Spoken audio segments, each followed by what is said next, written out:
Testimonies by Patrick O'Brien. Dramatised for radio by Colin Hayden Evans.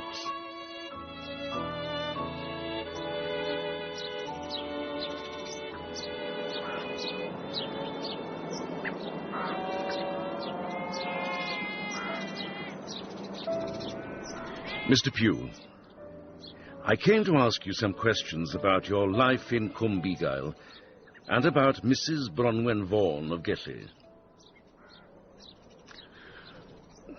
Would you prefer to give me a written account of what happened, and I will talk to the others?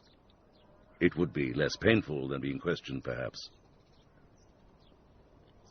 There is no hurry, of course, so do not press yourself. But please remember that it should be comprehensive. I had been expecting this, of course. It sat heavy on my heart.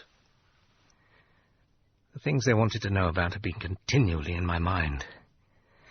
But now it was as if the idea was suddenly new again, and the memories broken open for the first time. So, the testimony of Joseph Aubrey Pugh.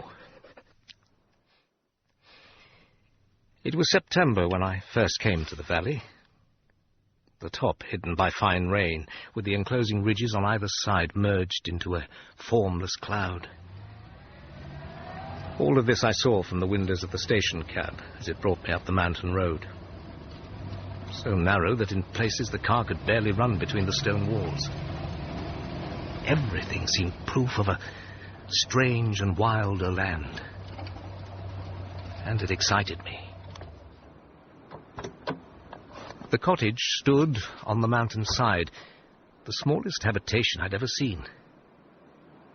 Havard, painted on the gate. A retreat of this kind had suddenly become quite necessary for me. My health had been declining, and my tutoring at the university increasingly arduous. It was time for rest, I thought. A small cottage in North Wales seemed as good a place as any to seek it out.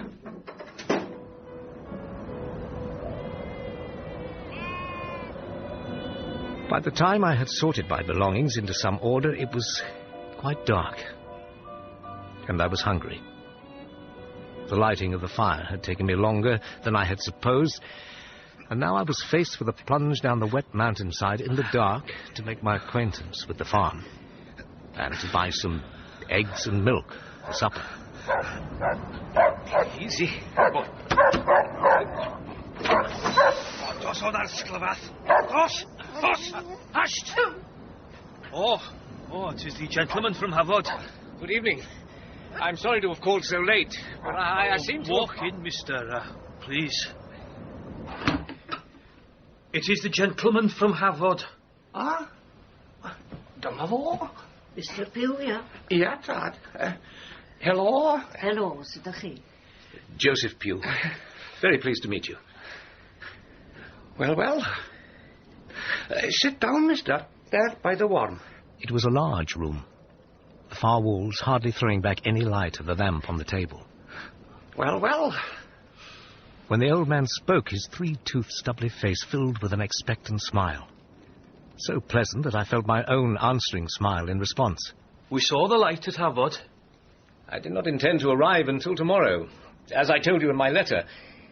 I'm sorry to have called upon you so late, but I missed my way in the dark. Well, the best way is by the Beatty, and then behind the T-Gwire. You cannot miss it. Oh, I should say, this is my father and my mother. I'm very pleased to meet you both. Yeah. How you like Wales, then? I have been in the valley 70 years and 40. I like it very much, thank you. The valley in particular. My mother does not have the English, nor my father much. It is not rudeness, then. Oh, Brunwin, here is the gentleman from Havard. She was obviously surprised. Her hand went up to her hair. But she came forward to meet me with none of the awkwardness that I should have shown in the same case. You are Mr. Pugh. She was about 30. Not a girl, but held herself with an adolescent grace. and beautiful. Will you have tea, Mr. Pugh? Thank you, no. I just called in the hope I might be able to buy some milk and eggs. You have no food with you? I was a little rushed. She spoke the clearest English of the four and stood with her hands folded in front of her. It gave me the impression that what was being said was of some great interest, even importance. Men always forget food.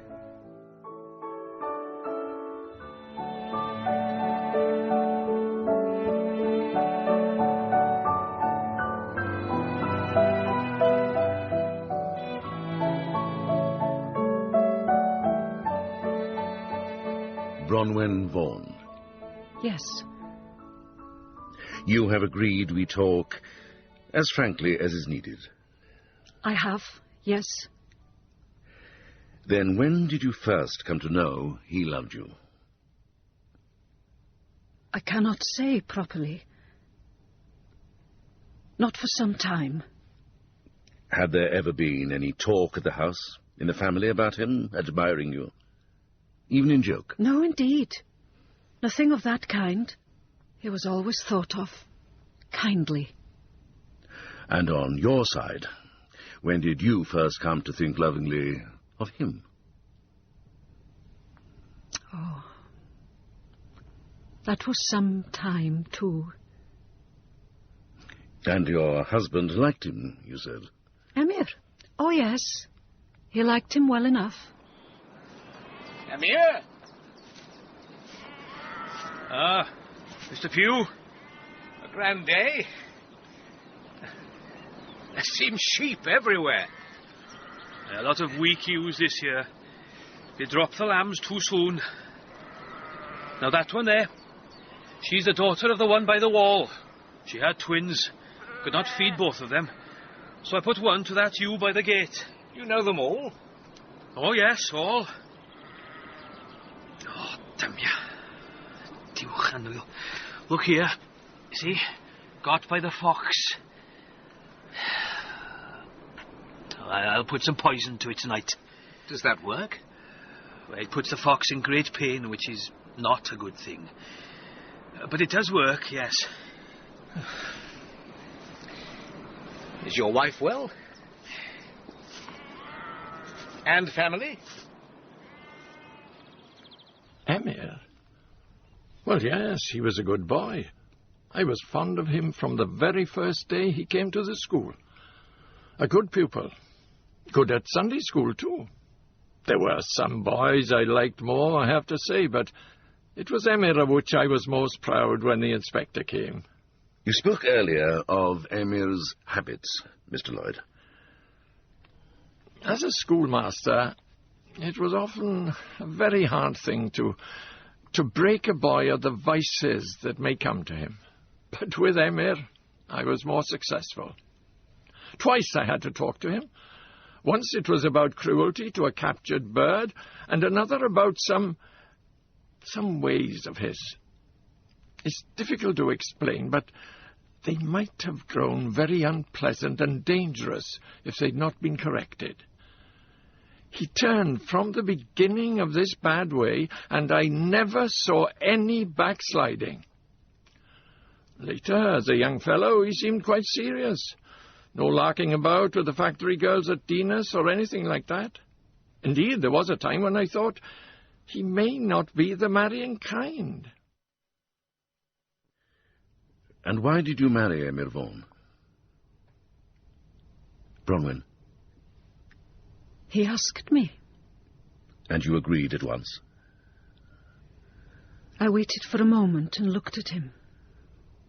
We had the stable lamp between us, and he looked so longing. It would have given him terrible hurt to say no, and he had no protection against it. And I suppose the idea of getting away from my home was underneath my mind. Was your home unhappy? Yes. It was very unhappy. She was not from our valley, Brunwin Vaughan. No, she lived over that way in Cwmprydlyd, behind Llanfihangel. Her father owned the farm of Cumprislid, and even if her brother married, she would still have an interest in it. She was the only girl Emir had ever looked at, you say? Armin Vaughan was all for it, and so was old Mrs. Vaughan. Brunwin was well brought up and a good worker. She was church, like her mother. But thinking of her inheritance and of Emir, they didn't mind that. Well, there it was. He brought her home married to Cumbigail. Everybody was happy, there was singing and laughing. But I was not altogether pleased with it all. She was not our sort. She was unpopular? I don't know how, but she was. Pleasant enough to the women. But her not coming to the chapel had something to do with it, no doubt. Mind you, Emir was having more luck with the farm than his father. And there was a certain amount of jealousy because of that. No one would have wanted to say anything against Emir or Armin. So it may well have been turned against Brunwin. I don't know.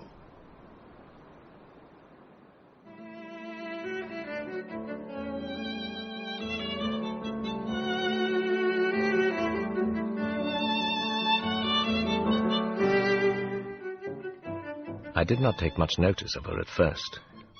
I was settled at the cottage and going out more. Emir had begun my education as a countryman. I was often on the mountains with him. And in the evenings I sometimes went down with him to ask about the things that I had seen in the day. It was only then, in those quiet evenings at the farm, that I began to look at her. And then to feel a strange, happy feeling, tender even. I do not know how best to describe it. What I began to feel was very simple. I wanted to know whether she was as beautiful as she looked. But as soon as I felt it, I kept away. It felt like threatening myself, bringing forward what I had secretly hoped would always stay to one side. At first you did not see much of him then, of Mr. Pugh? Only when he came for the milk, and a few times for tea and supper. You had no clear impression of him? He was always very nice. He treated Nine, my mother-in-law, and me like proper ladies. Took off his hat when he came in and said thank you for what was offered. I did like him, but I did not think of him much beyond remembering to put out his milk. Though when he looked poorly, his health was not very good, I did put cream in it. It was not until he fell ill and came down to stay with us that I properly came to know him at all. And how did that happen? Well, he had been looking unwell for some time, Nine said. She saw him more often than I did when he came down in the morning. Then, for some time, he did not come down at all, and we began to get concerned. So, I went up to the cottage, taking his milk, and I thought I heard him answer when I knocked, but it was blowing hard, and I was not sure. Mr. Pugh? Mr. Pugh? Here. Upstairs.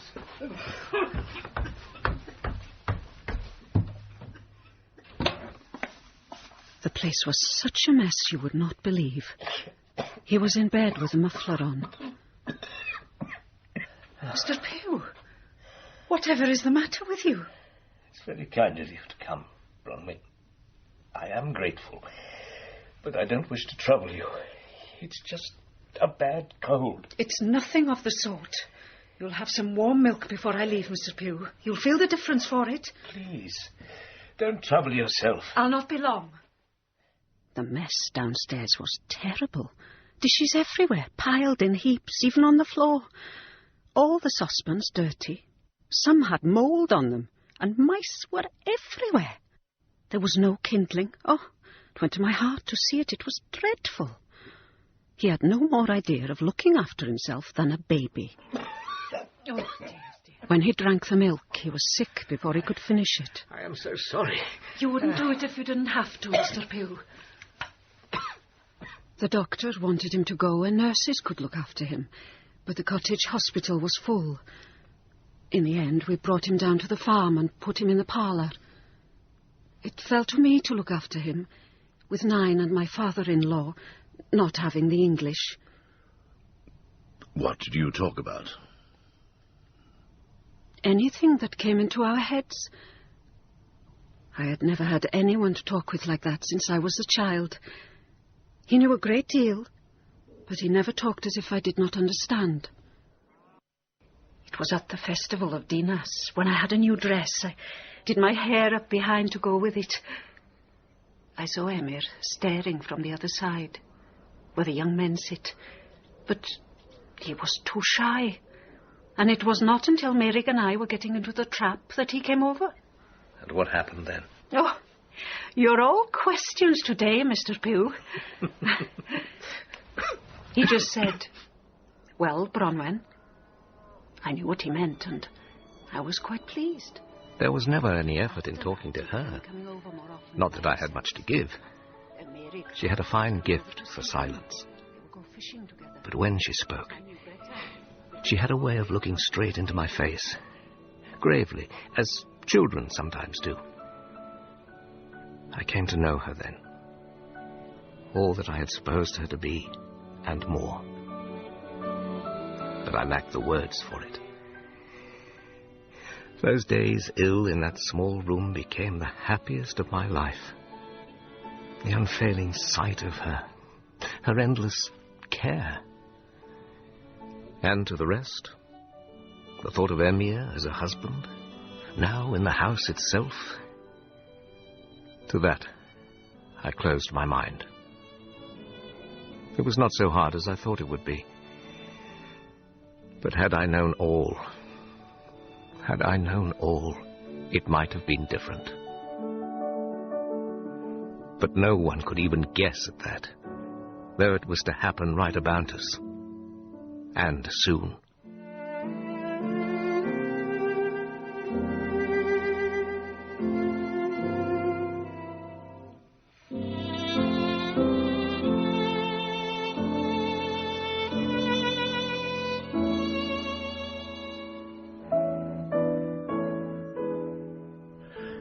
And did you never think it very wrong to love another man besides your husband? No. It seemed to me quite right. Before Mr. Pritchard Ellis, the preacher, came, these were the best days I had ever had. That time seemed so fine and natural, not like something that was good but could not last. I used to sit with him every afternoon, and we talked like the friends we had become. It was not like him a man and me a woman. Not then. And Mr. Pritchard Ellis changed all that. Is that what you're saying? He was a cousin of Mr. Lloyd, the schoolmaster. Every year at chapel they had him to preach, and then he would stay with one of the deacons. But it had been arranged long before that he would stay with us, for some reason. I don't know why. My father-in-law was very pleased to have such a famous man under his roof. The first time I met him, I did not know what to make of him. It seemed that I could not be right with all the others saying what a fine gentleman he was. He was very polite, but I did not like him. He had airs, never dirtied himself with work, Mr. Pritchard Ellis. He was always so sure he was right, too, about everything. And those were your only reasons? I could say more. Please. This is why we talk. The man was bad. I had begun to suspect it because of something I'd found in his room when I was cleaning.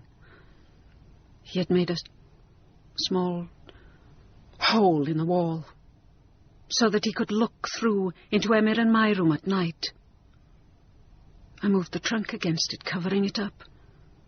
But it made me feel dirty to think of it. And once he touched me on the stairs and I hit him so hard that he gasped. I would have marked him if I could. And did you tell Emir? I thought about it.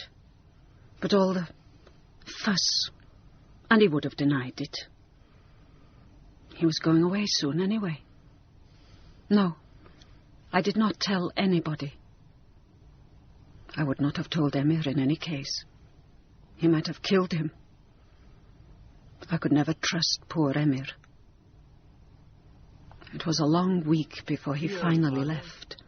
Fountain of all purity, bless thou my humble efforts to make of my life a shadow neath yours. I hated to hear him praying there in that room. It was so false and wicked when you knew what was really inside him. But the lusts of this small world in which we live be made still by your bounty, and that I continue to be granted the grace to dispense your forgiveness. You have spoken very little of your parents-in-law. I only had trouble with Mrs. Vaughan. The old man I liked very much. She treated Emir like a god. When he and I quarrelled, it shocked her, and she thought I must be very wicked. What did you and Emir quarrel about? He did not treat his parents right. Emir took the nice jobs, like going to the sales. He did it much better than the old man, being a finer judge of sheep. But the old man loved to go and meet his friends and talk. The other thing was with animals. Emir was very good with sheep and horses, as tender and gentle with them as a woman. But he was no good with the dogs. He had no patience. He was always shouting and whistling every minute, and the dogs would not work well, biting the sheep. Then he would beat them for it, and much too hard. When a pig was to be killed, or even a chicken sometimes, he would be excited and talk all morning. He always said he did not like doing it, but I knew he did. It was not something I could understand, not at first. He always knew there was something wrong, and tried to work against it, give him his due. But it always beat him. It always did. Did you ever speak to him about these things? I could not talk about that. Yet you quarrelled? It was after my son Geralt was born, and I was well again. Emir had been strange and cross for a day or two. It was the day of the cattle sale at Llan, and he had seen a man gored in the market. He came home, excited, and that was the first time he was like that with me. He was very strong. There was no stopping him. Every other time it was when he had done something mean, or when he had been beating one of the dogs. He knew it was bad. He would not speak in the evening, and he would never look at me when he put out the light. He hurt me so. I hated him then. Hated and dreaded him. He could be so gentle and kind after, and so ashamed. And he would try to make it right with me. But I hated him for it. Did you know when it was to happen? When he would hurt you that way? There was something that always made it worse. Geralt slept in our room, and so I could not cry out for fear of waking him. Emir would always draw the curtains tight together as if to shut me in, and I could not cry out, you see. So, with Mr. Pritchard Ellis gone, were things somewhat better? Presumably it was easier for you. He was still there in the village, and Emir would sometimes go to see him. He would be quiet after those visits. I thought I knew him through and through, but I did not know him then. He wanted us to be gentle together again. He had not been like that before, and although he was kind enough about it, I felt something behind it. He was keeping something back against his nature. Now, I'm not here to either praise or blame. You know that. Only to ask for the truth. And that is what we agreed. I do not want to cause you any hurt. You know what I must ask you, where all this has been leading. We must talk about you and Mr. Pugh, about what happened between you.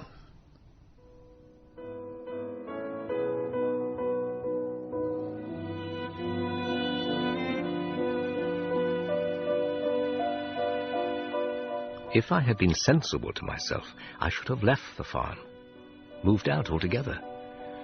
But if I did not see her, there was such a strong impatience in me, a restlessness, that I would find myself useless for anything. It was all very well to say in my mind that I wanted my love made certain, but my heart was afraid. I had to have the truth. They talk about love being blind, but I did not want to be blind. For that matter, I do not think I ever wanted to be in love.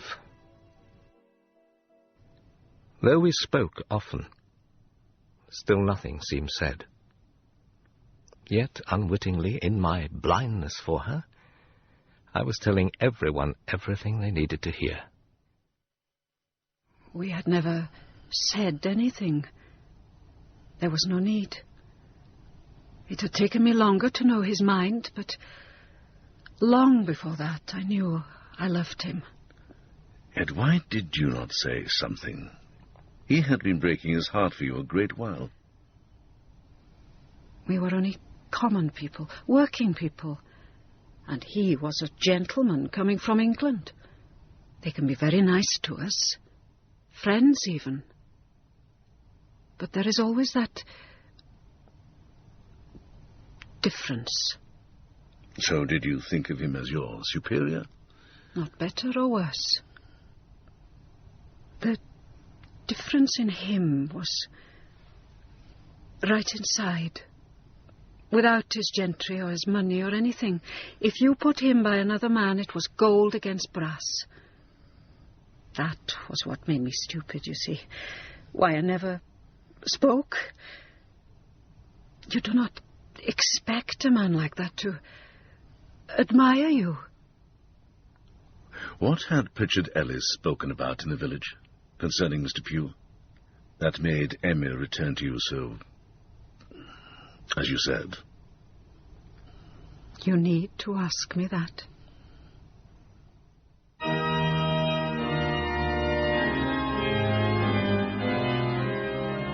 Look upon me, brethren.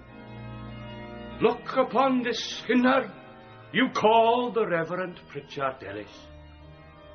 He stands before you in this little house of God, repentant for his pitiful failure to redeem the hidden iniquities of the common heart.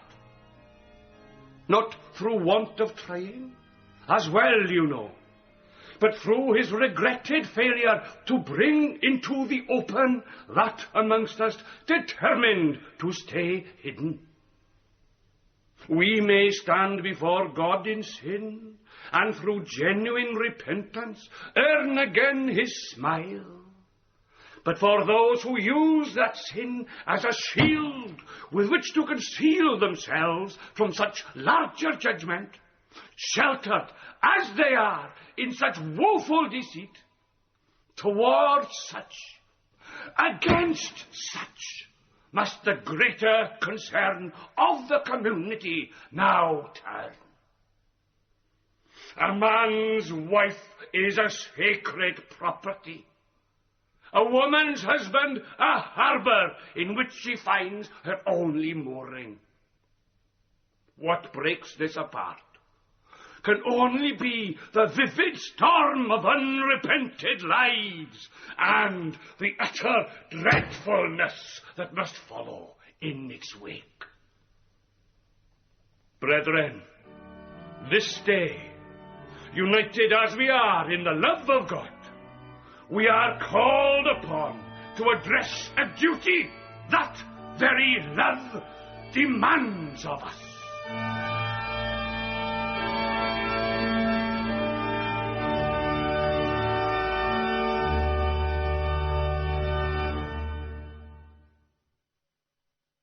So there you were then, with love for him, about which you intended to do nothing? Run away with him? Like that, you mean? Or anything else, as people do when they love one another. If it had not been for my son, and Tide, it might have been different. Dear Tide. He knew so little about anything, and he was so happy, you see. It would have broken his home, all the things in his life. And I could not leave Geralt with them. With all their love, they could not have done what was right for him. They would have made of him his father. No, there was no leaving. Not even had he asked you? What then? I would have done anything at all to give him happiness. But I would not have been much for him, you see. I had been hurt so and turned. And you would not... He would never have wanted me in that way.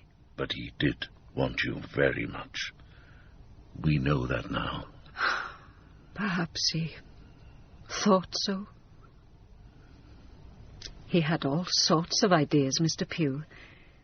But by his nature he did not do anything. Oh, that is not to speak badly of him. No one could say anything bad about him without a lie in it somewhere. No, that was his nature. And it was the best nature I ever saw made. We were content to be as we were.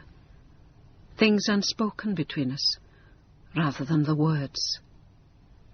Even if he had gone back to Havard for evermore, and I had only seen him on the mountain far off, I would still have been happy. After he had left the farm, Pritchard Ellis had gone to stay at the schoolmaster's house. I heard that he had preached a sermon that had been much admired, though it was all the same to me. Yet even a fortnight after I'd said goodbye to him, I felt he was still there somehow, in the shadow of things. I should have left, of course, the house, gone back to where I did not matter to anyone, least of all myself. But I didn't. I hardly saw any more of Brunwin. The attitude of the household towards me had changed. The old cordiality had gone. I even, for one chill moment, thought that my feelings had been discovered. But after a few uneasy weeks, common sense returned, and I knew that it remained a secret. A love without words, looks, gestures. Who could tell of its existence? I've heard many preachers in my time, but none to match Pritchard Ellis. I wish to know about the man, you see. Modest, certainly. His life was very pure, and he expected of others the same purity he demanded of himself. If they were not, he did not spare his words. We considered ourselves lucky to have him preach in our chapel once a year. He was in great demand. He often told me how much pain it gave him to believe evil of anyone. You mean Mr. Pugh, do you not? He had not properly made his mind up about Mr. Pugh until he had finally left Gatley, he said. That was when he came to stay at my house. He told me that first evening, with great sorrow, that he was forced, very much against his will, to find that Mr. Pugh was a very wicked man indeed. And what did you say to that? I was greatly shocked, of course. I asked him why he thought that. He wouldn't tell me for some time, and then not until he had offered up a prayer. The man is carrying on with Brunwin Vaughan, he said. The woman is an adulteress, and the man who calls himself Pugh a fornicator. He knew this for certain. He had watched them, he said. There were many little things he had seen. She was always the one to go into his room, and she always shut the door behind her. She was nursing Mr. Pugh, was she not? He was very ill at the time. When she came out, she would be smiling and happy, whereas she was rather sulky as a rule. And he had seen them together. He told me exactly what they did. It was terrible.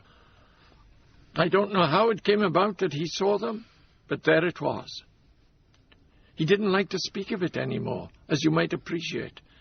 It was all very delicate and caused him great distress. And what was to be done about it? Did he discuss that with you? He said it must be stopped. I asked him how, but he said he wasn't sure. He would think about it while he was away, but before he went, he would preach a sermon in the chapel.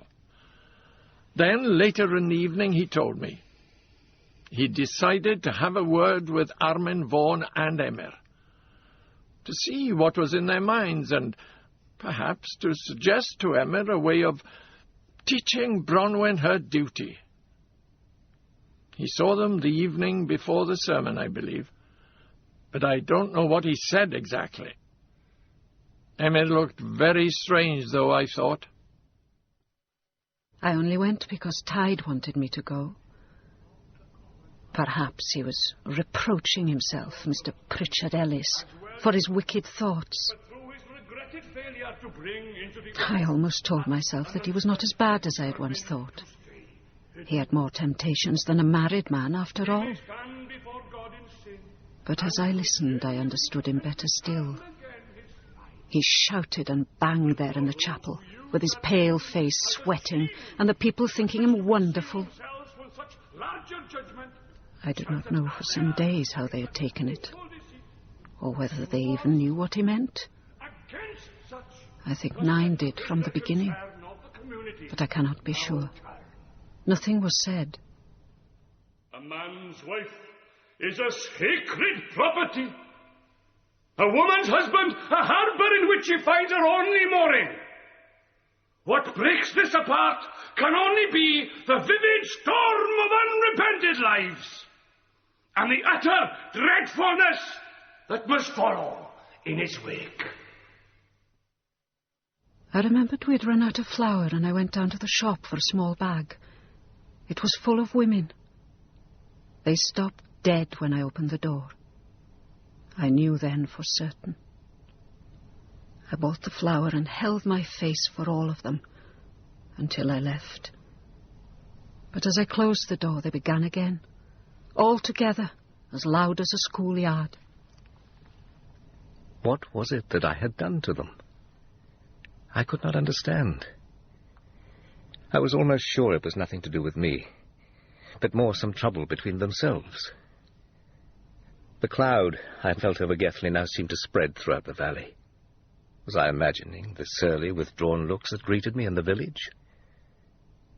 There was no direct rudeness, just a general feeling of unfriendliness. I became worried, not knowing the why. But even in my wilder moments, I could not guess at what was coming. When I had passed the bridge, I sat on the milestone. Oh, I was trembling so. And when I reached home, I went to cry in the barn. I did not care for them, the women. But all together like that, with their hard faces, they made it worse. Later, when I was milking, I saw 2 of them come up to see 9, I do not know what they said, but she was crying too when I came back with the milk. I walked into the kitchen, and 9 was sitting there. It was rare to see any of them sitting, and I was about to make some pointless remark when I saw that she was crying. There was something pathetic in her frailty. The brave way she held up her head to disguise it.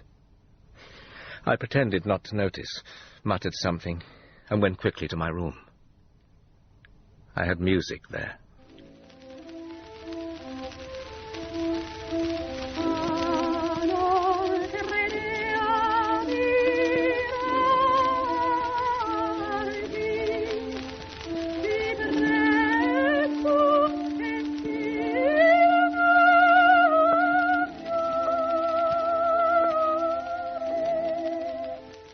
And Emir? What of Emir through all this? It was Emir that worried me the most.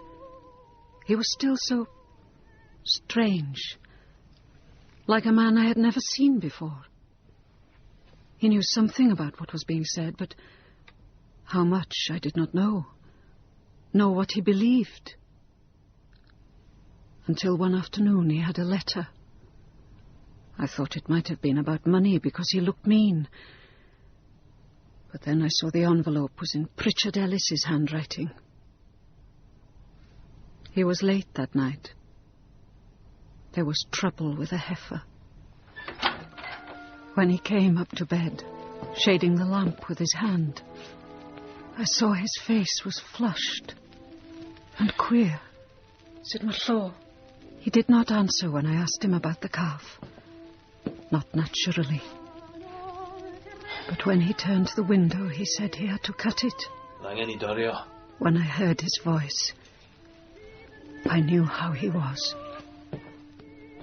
He was at the door before me, the curtains drawn, and the light gone. There was nothing I could do. Nothing. He was like a weight set to crush me down, and nothing in me to stop it. Geralt was asleep. His head turned into the pillow like a small animal. I would not have had him open his eyes for all the world. His fist in my face was like wood, not flesh at all. I was to be beaten, as if it made no difference to me or him. We would share the hurt, he thought. This was how he cared. Only when I could take no more, could no longer keep my eyes on his, but never pleading, would he come to do the thing that always brought the dread. If you put your fingernail in the soundtrack of a revolving record, it will play loud enough for you to hear, with your head bent to the hand. It must be known music, so that memory will supply the phrases that do not come through or are distorted.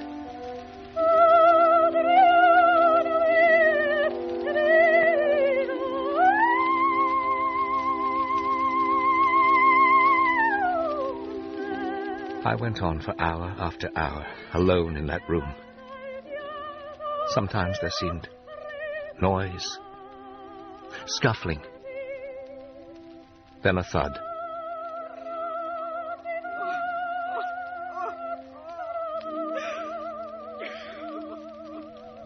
It was a house of noises.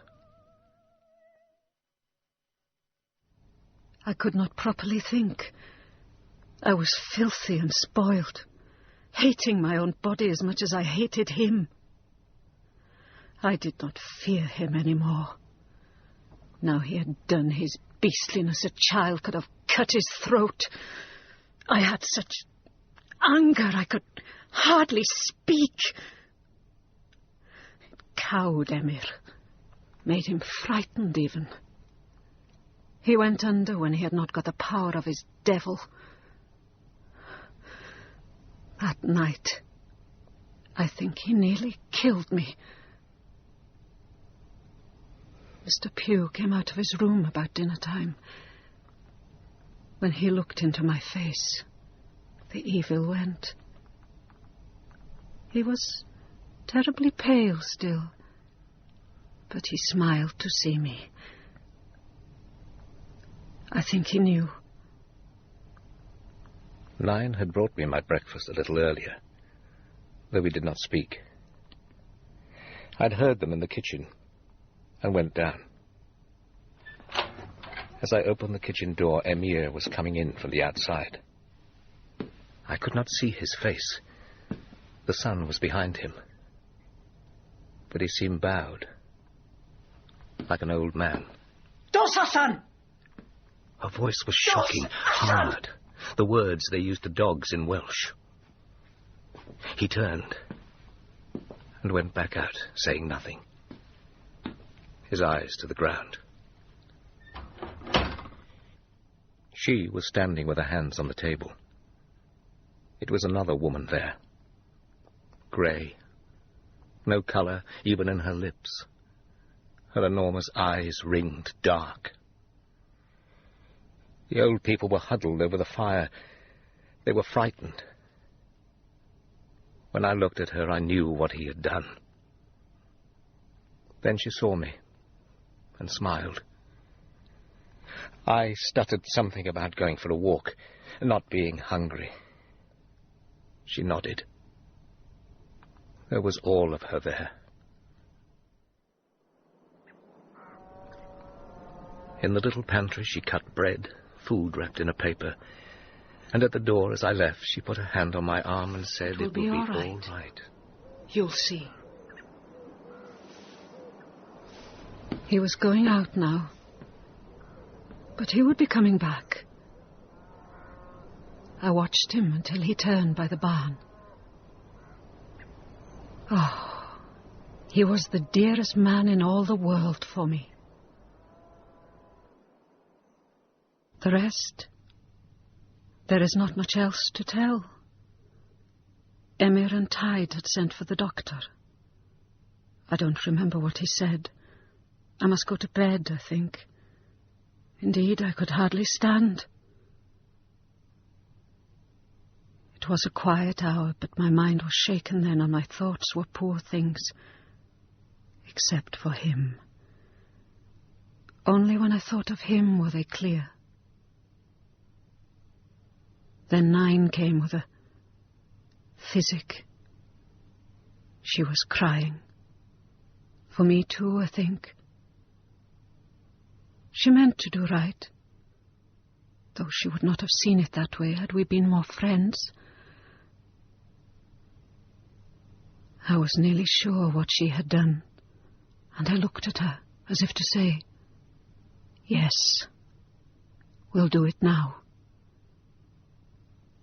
She put out her hand, and I saw the fox bottle held behind her, as if to hide its shame. I was sure at the first sip, and I drank it off. But the pain was too slight, and I knew she had not used enough. She was too frightened. But while I could still hold the pain away, I asked her for the bottle. I said it with all my will, and she gave it to me. Her hand trembling. Oh, then it started right enough, taking me between its teeth. I hoped he had not gone too far, because he was still so weak, and also that he wouldn't grieve too hard. I cried for him. He was my only love. It was on me proper then, and to the end. But he was in my heart, and I held to him, bearing it all through.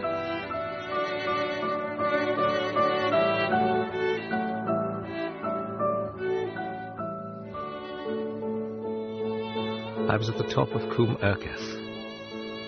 At one time, I must have been deep in the mud of the bog, for it was black and caking my jacket. Up there were no clouds, a huge sky and calm. There were 2 ravens below me, wheeling in the emptiness. But I had strength now, and for me it was clear. Plain, no madness or ranting. The mountains and the soft grass, the lake, an easy death it looked. But now I was strong enough to pass it by. Then the path back down. I was stumbling, lurching with tiredness. I was talking. You do when you are beat.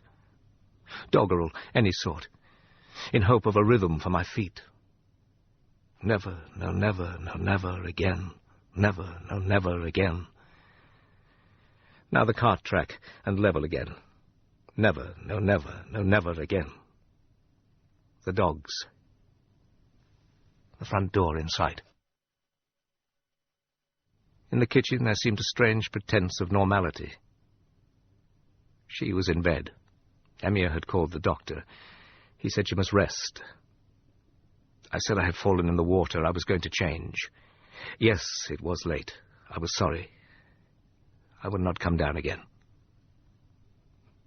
I lost consciousness across my bed almost instantly, sleeping through.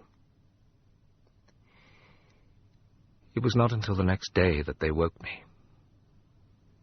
And the people who woke me were the people who had come hurrying to see her dead.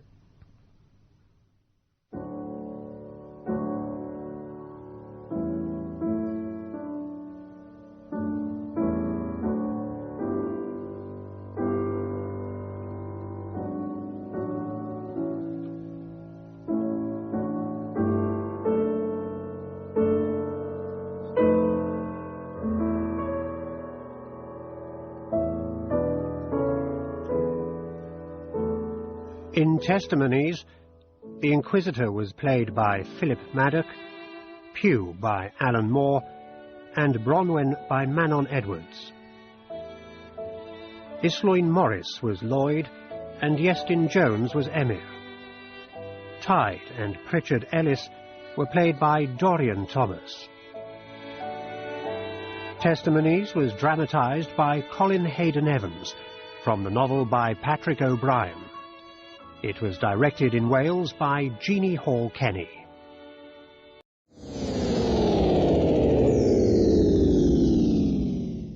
I just couldn't face it again. Don't worry. He'll find it. Here he is. Well?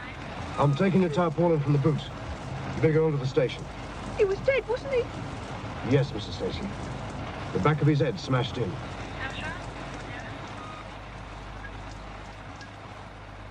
We present Murder Locked Out by R.D. Wingfield, with Hector Ross as Detective Sergeant Day.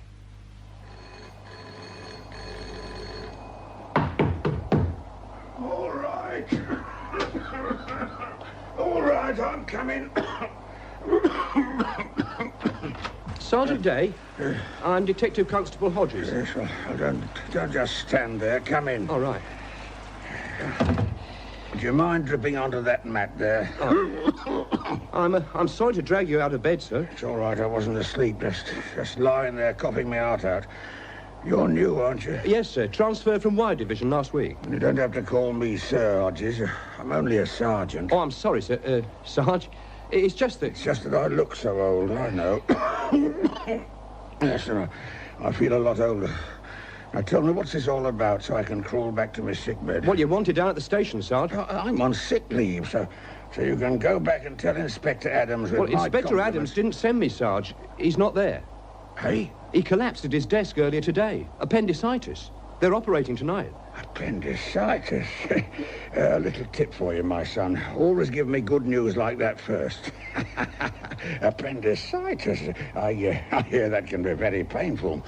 Who sent for me, then? Well, Superintendent Lawrence. Right, hold on. I'll get my trousers and my cough medicine. Do you know what it's all about? Yes, Sarge. They found a body. A man with his head bashed in. Money for police. Nothing yet, sir. I should have some news tomorrow. Good night, sir. Usual night of activity, Hodges. Yes. Sergeant Day. You want the infirmary, don't you? Second on the right. I reckon I want the morgue before the night's out. The super wants me. Yeah, so I heard. He's got a body for you. Anything's better than the one I've got. Let him know the walking wounded here, would you? Right. Superintendent Lawrence, please. Oh, you've heard the sad news about Inspector Adams. Sad news? Don't tell me he's got better. Sergeant Day is here, sir. Yes, sir. You want you to go in, Sergeant? Right, you wait here, Hodges. Right, Sergeant.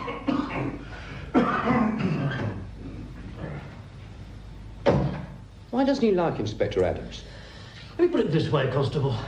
Inspector Adams can't tolerate slackness, laziness or inefficiency. And nor, for that matter, can Superintendent Lawrence. Come in, Day. Thank you, sir. Sit down, sit down. Sorry to drag you back, but we're in one hell of a state with staff. Still, you only had a cold, didn't you? Bronchitis, sir. And I've still got it. But not as serious as appendicitis, of course. Cigarettes, sir? No.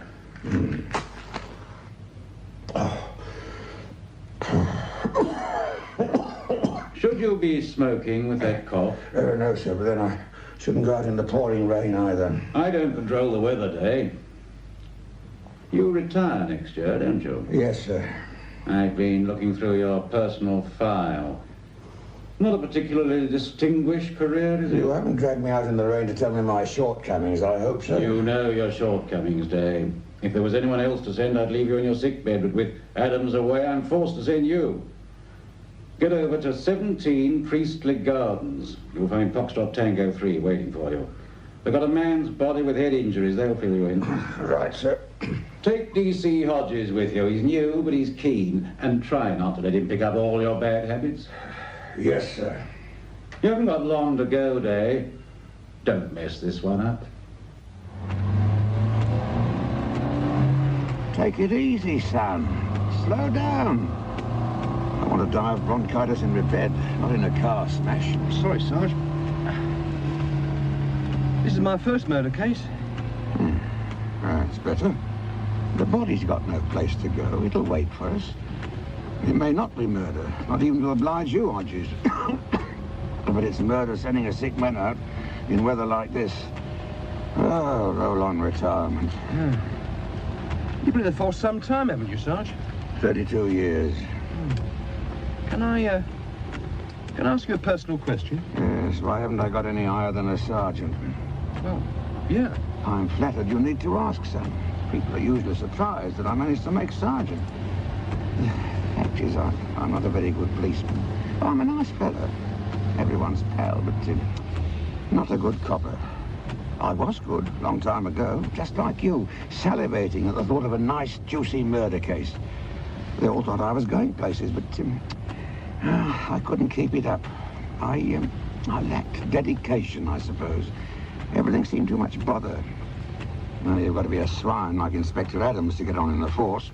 Well, that's not me. Why are you slowing down? Oh, there, Sarge. By that supermarket. Those two men, they're acting suspiciously. Now, don't be greedy. You've got to murder. What more do you want? Drive on. Oh, should we take a look? In the pouring rain? No. Give someone else a chance. Turn left here. Right. That must be it. Over there. Yeah, that's Foxtrot Tango 3. Hold on. He's coming over to us.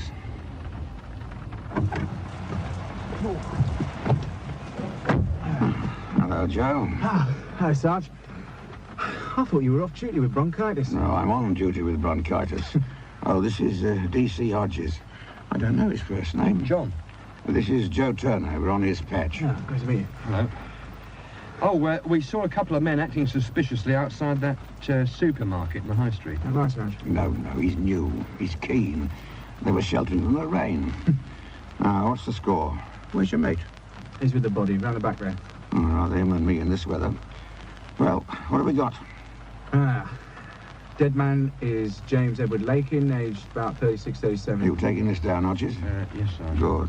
Go on, Joe. Well, he's a research chemist. He works at the Agricultural Research Centre over Timberley. Research Centre? Yeah. What, where that girl was murdered last month? Yeah, that's the place. A woman called... Hold on. Where does he live? Here. 17, Priestley Gardens. What do you mean, he lives in that house? Yes, Sarge. The body was found round the back. Then why are we all sitting out here in the cold? Why aren't we in the house where it's dry and where there's more than likely the makings of a cup of tea? Yeah, well, we can't get into the house, Sarge. There's no one in. He lived alone. Well, didn't he have a key on him? Yeah, plenty of keys, but none that fitted the front door. Who found the body? I was telling you. Mrs. Stacey. She lives around the corner, took a shortcut round the back of the houses because it was raining, nearly fell over. What time would that be? Just after 10:30. We got a call at 10:37. I said you'd be along to question her. Good. I reckon we ought to get a cup of tea out of her. But I suppose we better take a look at the body first, just to show willing. You'd better hang on here, Joe. The doctor been yet? Yeah, he's on his way. Yes, they don't hide themselves when it's raining, do they? Come on, Hodges.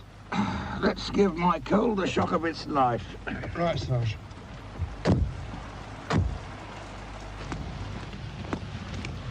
There he is. Hello, George. Who's that? Oh, it was you, Sergeant Day. Of course it's me. You didn't think they'd send anyone important when it's raining, did you? Oh, this is Detective Constable Johnny Hodges. Hodges, Georgie Grover. Hello. Hi. Hello. Are you hiding something from me, Grover? What have you got concealed under that tarpaulin? The body, Sarge. Well, as we're here, we might as well take a look. Well, there you are, Hodges. You couldn't wait to get here. Was it worth it? Open window up there, George. We had noticed it, Sarge. I'll go through his pockets, Hodges. See if you can find his door key. OK, Sarge. It's not there, I've looked. But Hodges is newer and keener than you are. Go on, son, he won't bite you. Did you shift the dustbin, George? No, it was there when we arrived. Someone shifted it. It's been dragged from over there. Look, you can see the marks. Well, I've solved this case, I think. Any luck, son? No. Oh, here's the stuff we found on the body, Sarge. There's a key ring. None of them fit the front door. Take charge of it, Hodges, would you? Right, Sarge. By the way, sorry to disappoint you, but it's not murder. No? No. Here's the doc. Over here, Doctor. What a shocking night. They reckon we'll have rain before morning. Oh, here's your patient. Can I have some light? Your torch, Hodges. Oh, yeah, right. Well, Doc? Well, he's dead. I should hope so. The time you took getting here. How long's he been dead? Well, it's difficult to be precise. Well, within 5 or 6 seconds, say. Oh, about 2 hours. Perhaps a little more. Well, that means he died about 9:30, 10 o'clock. If you say so, son, your maths are probably better than mine. Cause of death, Doc? Oh, look at his head. Fractured skull.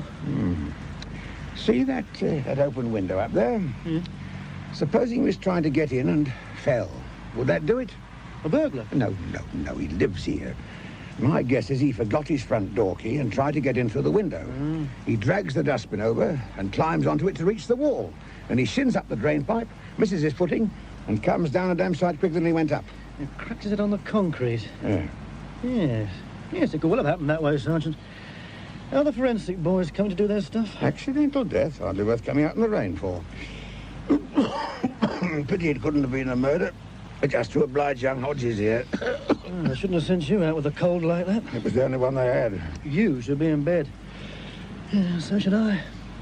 Oh, if you get in touch with the coroner first thing, I'll let you have a full report after the PM. Good night. Good night, Doc. And thanks. Oh, cover him up, George. No point in him getting as wet as us. What about the woman who found the body, Sarge? You going to question her? No, I don't think so. I'm wet and cold, and I've got a feeling her tea's going to be rotten. I'm off home. Get a statement from her, would you, George? OK, Sarge. And while you're about it, find out from the neighbours if he's ever forgotten his key and climbed in the window before. Oh, and someone had better break the news to his relatives. You've got a sympathetic face, George. All right, Sarge. I'll tie up all the loose ends. Here's the meat wagon to take him to the morgue. If I hang about any longer, they'll have an extra passenger. Come on, Hodges, take me home. We'll do the paperwork tomorrow.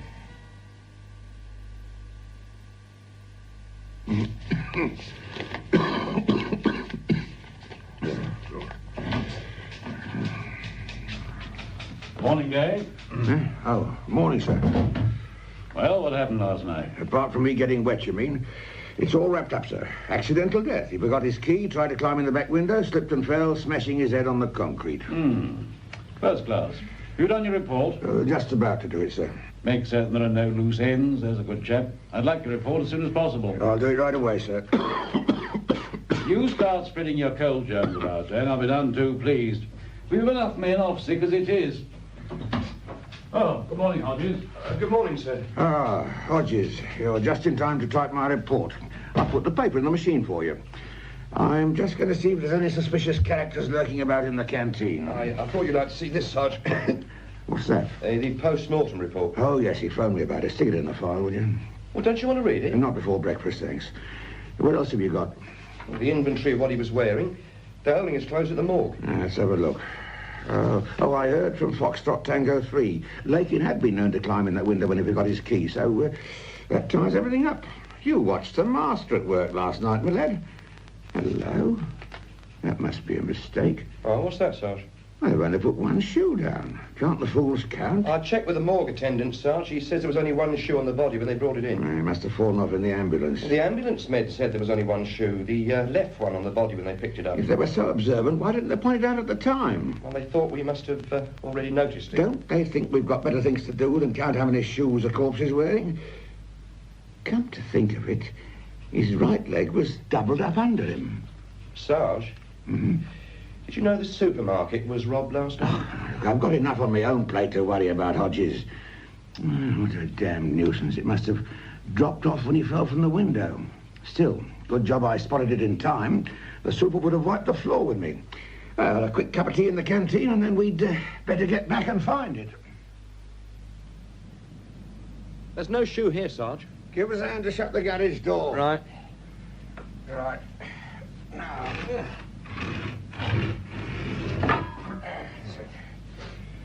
well, I looked in there and in his car. It's not there either.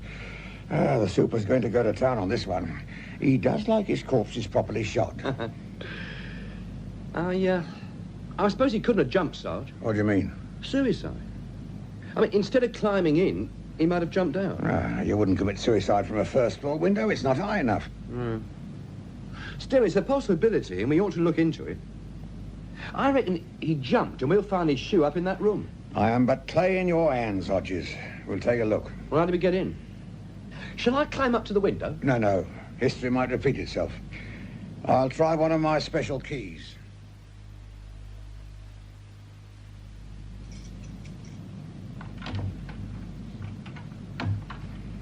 No good. We'll try to get the other bunch from the station. What are you doing? Looking under the doormat. People sometimes stick a spare key there. Oh, use your loaf, son. If he had a spare key, he wouldn't have had to climb in through. Shall I, try it in the lock, Sarge? If you had any respect for my feelings, you'd throw it away. Yes, try it. I wish I was in a nice, clean hospital ward having my appendix out. After you, Constable. Let's see if we can find the shoe. No, it's not here, Sarge. A shoe, my kingdom for a shoe. I don't like his wallpaper. Anyway, he couldn't have jumped. The window's not open wide enough. If you'd found the shoe, my son, I'd have opened it up a bit more for you.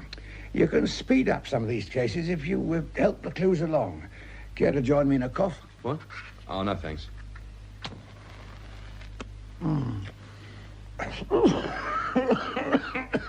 One key too many, one shoe too few.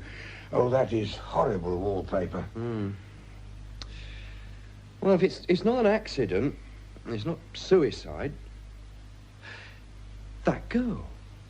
You said a girl was murdered at the research centre where Lakin worked. That's right, about a month ago. They found her body in the grounds, stuck in some bushes. Some maniac had smashed the back of her head in. What was her job at the centre? Laboratory assistant. And Lakin was a chemist. Come off it, son. How can you possibly tie these two cases together? Lakin had the back of his head smashed in as well. Because he fell from a window. Wearing only one shoe. So what do you think we ought to do? Well, it wouldn't hurt to pop into the research centre and ask a few questions. Would Dr. Kendrick report to Central Lab, please? Dr. Kendrick. How much longer have we got to wait here, miss? Mr. Smith will see you as soon as he's ready. And who is this Mr. Smith? The research director. He's in charge. We don't particularly want to see him, miss. We just want to wander around and ask a few questions. It's not a question of what you want, Sergeant. It's a question of what Mr. Smith allows you to do. I think she fancies me. Security's strict here, isn't it, Sarge? Guards at the gate, high electric fences. Well, even agriculture has its secrets. There's money in manure, as the farmer said when his horse swallowed his wallet. Do you think Mr. Smith will allow me to smoke? Yes, sir. Right away, Director. Sergeant Day? Yes. The research director will see you now. This way, please.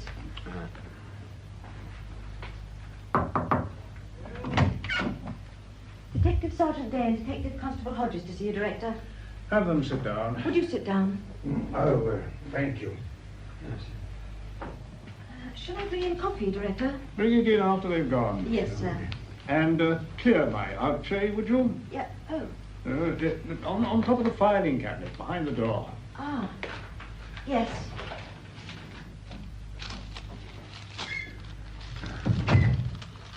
Sorry to call on you unexpectedly, Mr. Smith. I'm not ready yet. Oh, sorry, sir.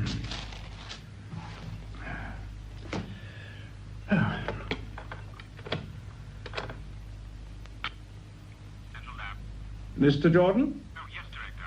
Oh, I'm looking at your test results. Table 3, page 9. Yes, Director? Well, haven't you been a little careless with your decimal points? I'm sorry, sir. The typist... You're supposed to check the typist's work. Please do so. Yes, sir. Right away.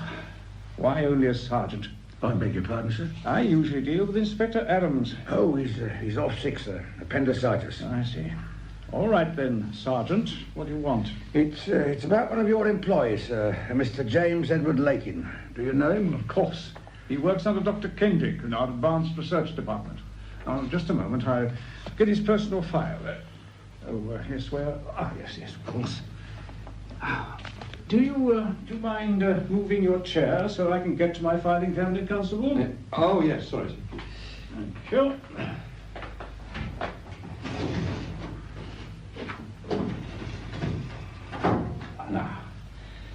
Now, what do you want to know, and why?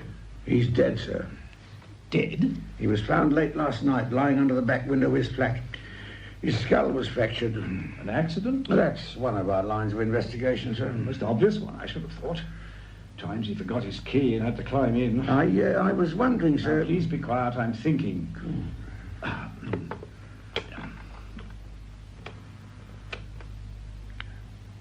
Director? Miss Page, Lakin won't be coming in anymore. We'll do the paperwork later, but in the meantime, get on to H-Lab and tell Davidson to report immediately to Dr. Kendrick and take over Lakin's work. Yes, sir. This is a tragedy. We're behind with our schedule as it is. You don't seem concerned at the death of this man, sir. I resent the influence, Constable. I'm very much concerned. Let my secretary know when the funeral will be, and we'll be suitably represented. We have a budget for this sort of thing. The same budget you used when that girl was murdered, sir. Mary Kent? What possible connection could there be between the two deaths? Well, we were hoping you could tell us, sir. Who's conducting this interview, Sergeant? You or your constable? Oh, I am, sir. What work was Mary Kent doing? It's all in your files. It's unfortunate I haven't got them with me, sir. She was a grade A laboratory assistant. Yes, sir. What I actually meant was what precise work was she engaged upon? I can't tell you. But you must know, sir. Of course I know, but I don't intend to tell you. Even sergeants, I'm sure, have heard of the Official Secrets Act. Yes, sir. We often heard our superiors talk about it. What's the Official Secrets Act got to do with an agricultural research centre, Mr. Smith? You do have a lot to say for yourself, don't you, Constable? Now, what on earth did... I'm sorry, Mr. Smith, but it is important. I tried to stop him, It's all right, Miss Page. Thank you. Well, Dr. Kendrick? She told me you were engaged, but this is most urgent. Excuse me, gentlemen. Lakin hasn't turned up this morning. How can I keep the experiments going without Lakin? It's all been taken care of. I've transferred Davidson to you. He should be there now, waiting for you. I don't want Davidson. I want Lakin. I'm afraid that's not possible. There's been an accident. Accident? He's dead. Dead? Lakin dead? Oh, no. I could see it happening. Ever since he bought that yellow sports car, he's been going too fast, much too fast. It wasn't a car accident, Dr. Kendrick. Who are you? They're detectives. They're just going. We think he was murdered. Like that poor girl. Someone doesn't want me to finish my experiments, Mr. Smith. Nonsense. Mary Kent worked for you, Doctor. She was my laboratory assistant. It's not nonsense, Mr. Smith. There was someone watching my flat last night. Where is your flat, sir? The doctor lives over the laboratory. The man watching your flat, Doctor, was Henderson, one of our security guards. Oh, yes, of course. I'm sorry. What time did Mr. Lakin leave yesterday, Doctor? Just after 9 o'clock in the evening. 9 o'clock? That was late, wasn't it? We all work late. There's so much to do. Even Mr. Smith works late. You left with Lakin, didn't you? Me? Yes, I saw you getting into his car. Oh, yes, that's right. He gave me a lift. Where to, sir? Well, as far as the town. He dropped me off by the traffic lights. About what time? 9:15 or thereabouts. Don't you think you ought to be getting back, Doctor? Davidson will be waiting. Oh, yes, of course. Goodbye, gentlemen.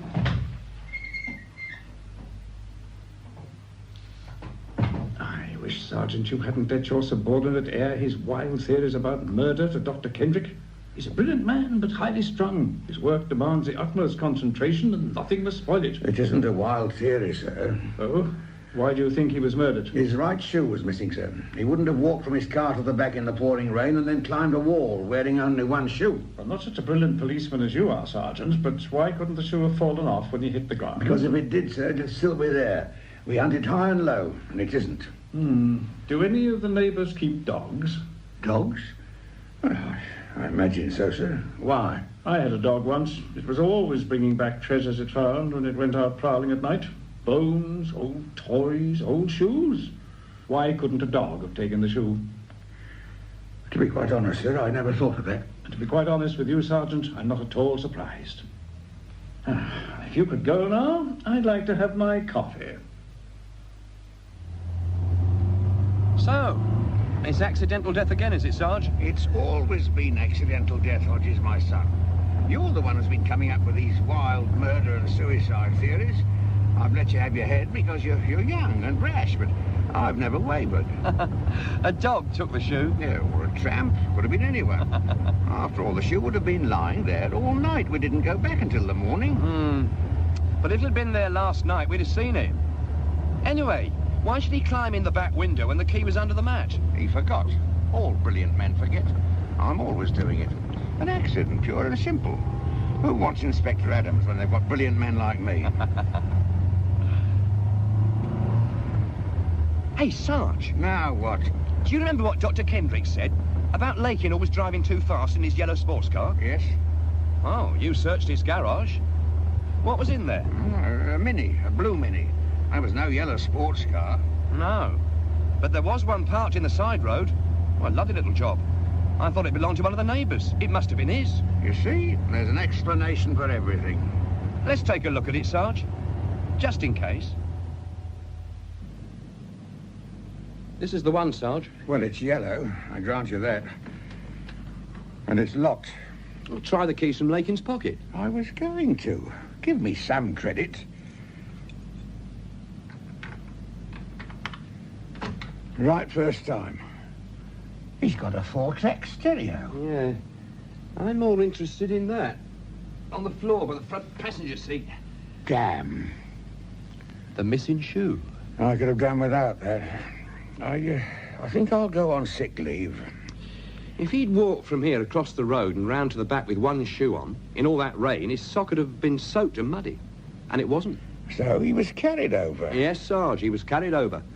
He was carried over because he was dead when he was brought here. We'll have to alter a hell of a lot of forms, you know. Ah, well, we'll have something to eat and then we'll go and break the news to the superintendent. He won't be too pleased. He was happy with it as an accident. What did you say, Dave? I think it's murder, sir. Oh, for goodness sake. I knew it was a mistake to put you on this case. You're trying to impress young Hodges, I suppose, trying to build it up into something big. No, sir. I think there's a tie-up between Lakin's death and the murder of that girl at the research centre. Yes, that reminds me. You went to the Agricultural Research Centre today, didn't you? No harm in that, is there, sir? That chap Smith, the research director, it seems he's got friends in very high places. The chief constable's just phoned. Oh? He's had someone big from Whitehall on the phone to him. One of Smith's friends. A little bit of pressure has been applied. So the chief constable wants us to drop the case, Good heavens, no, of course not. He said that if we had a cast iron case, a really solid, waterproof cast iron case, then naturally we must proceed and we'd have his full backing. But, as you've probably guessed, the place is not an agricultural research centre.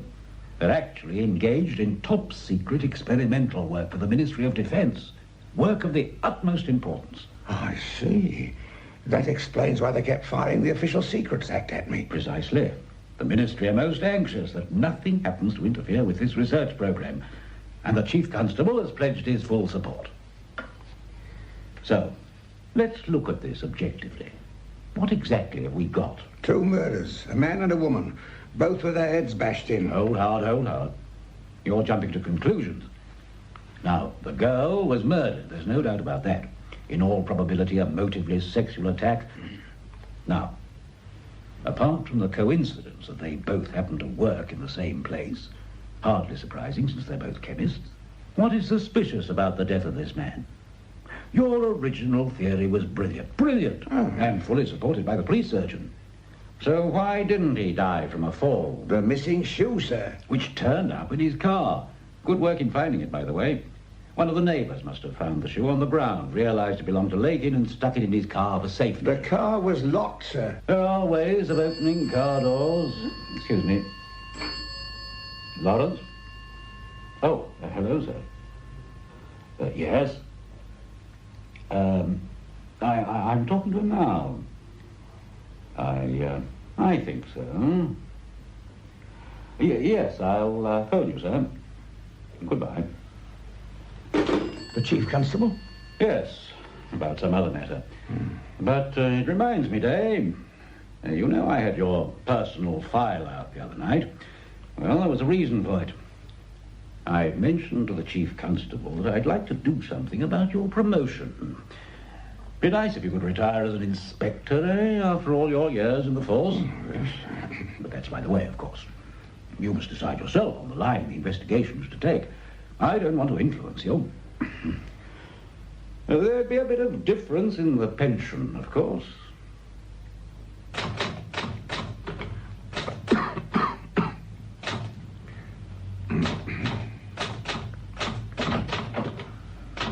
Sorry I'm late, Sarge. That's all right, my son. You haven't been missed. I know who killed Lakin. So do I. I'm just putting it in my report.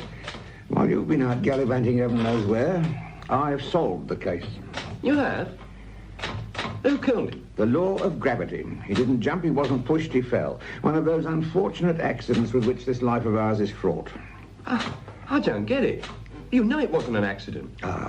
That was before the superintendent explained it to me. Explain what? That I had the choice of retiring as a sergeant or as an inspector. I just had to play my cards right. It seems that Mr. Smith has friends in high places, and they want the investigation stopped. Why? That place is a front for the Ministry of Defence. They're doing top-secret research work. An investigation could mess it up. Well, I couldn't let that happen, now could I? So a double murderer's going to get away with it? But it's not murder, it's an accident. My report says so. It's here in black and white, and I'm not typing that lot out again, even if the murderer comes in here and confesses. Sarge, he could kill again. If you feel so strongly about it, go and tell the superintendent. No, he wouldn't listen to me. Then that's the end of it.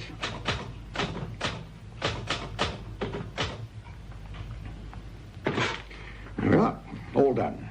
James Edward Lakin, deceased. Case closed. Another triumph for Sergeant Day, grizzled veteran of 100 investigations and 1,000 cops. Now stop looking all sullen and hard done by, my son.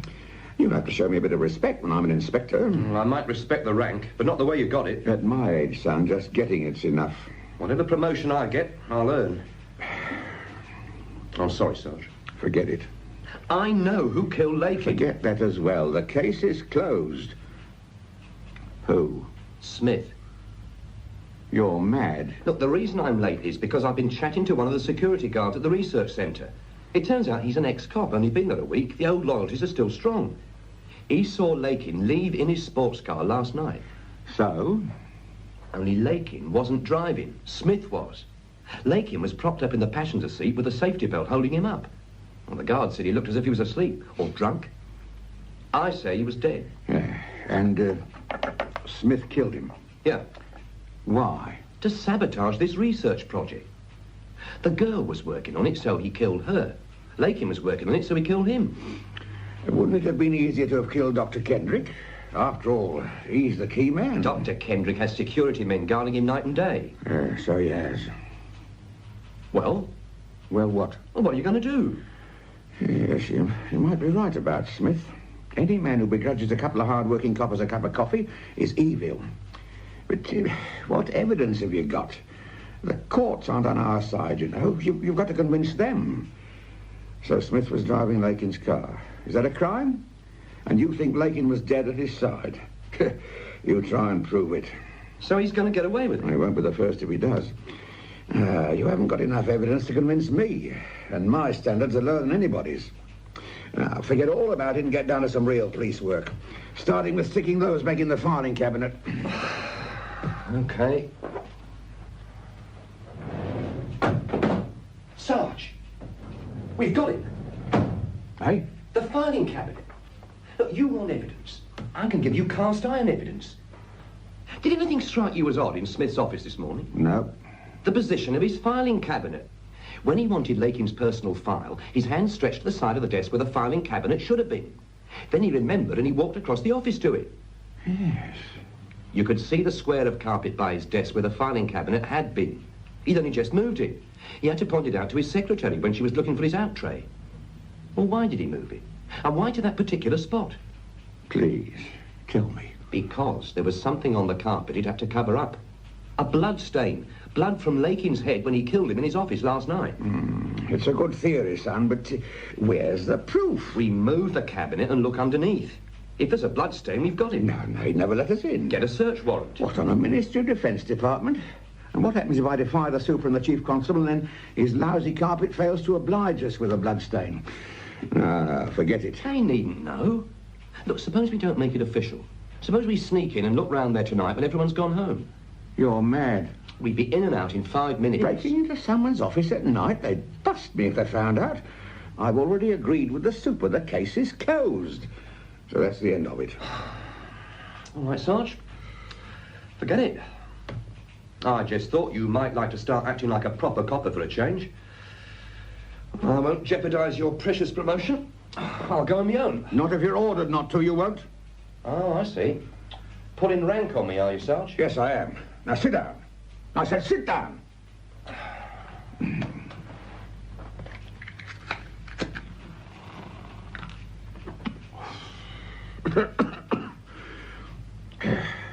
How would we get in there, anyway? It's guarded like the Bank of England. Sarge?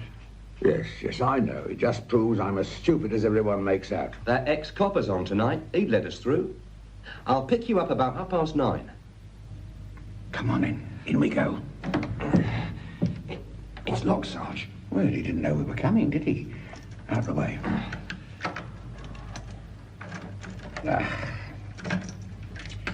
It's bound to be the last one. Perhaps I should have been a burglar. What's that? I can't. Shh. I heard something. Now, imagination. Perhaps. All right. Come on.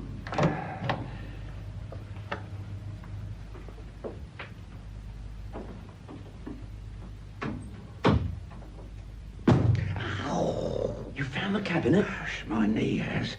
Over here. Keep your torch down. Yeah. It's like a flaming searchlight. Okay. Right, now give us a hand to shift it. A bit more. Yeah. Right. That's it. Okay, Hodges, it's your big moment. Shine your torch and see what we've got. Nothing. Never mind, son. I'll be wrong myself sometimes. And you can see why there's nothing, can't you? Look. Keep your torch down. Look. He's had it recarpeted. So, yes. He doesn't waste much time, does he? I prefer the old one, I think. Not so much blue in it. Come on, let's get the cabinet back. In a minute. What are you doing? Having a look through his desk. No, we said the filing cabinet, and that's all. We won't get another chance. Not if anyone catches us, we won't. Now, come on. When I've finished. Hey, Sarge, look at this. What is it? A key. It was in his top drawer. His Lakin's front door key. Put it back. But, Sarge... Once you're accused of planting evidence, you've got no right to be here. Shh, someone's coming. Shut the drawer. Down beyond the desk. Oh, what's the use? It's a chance. Down. No.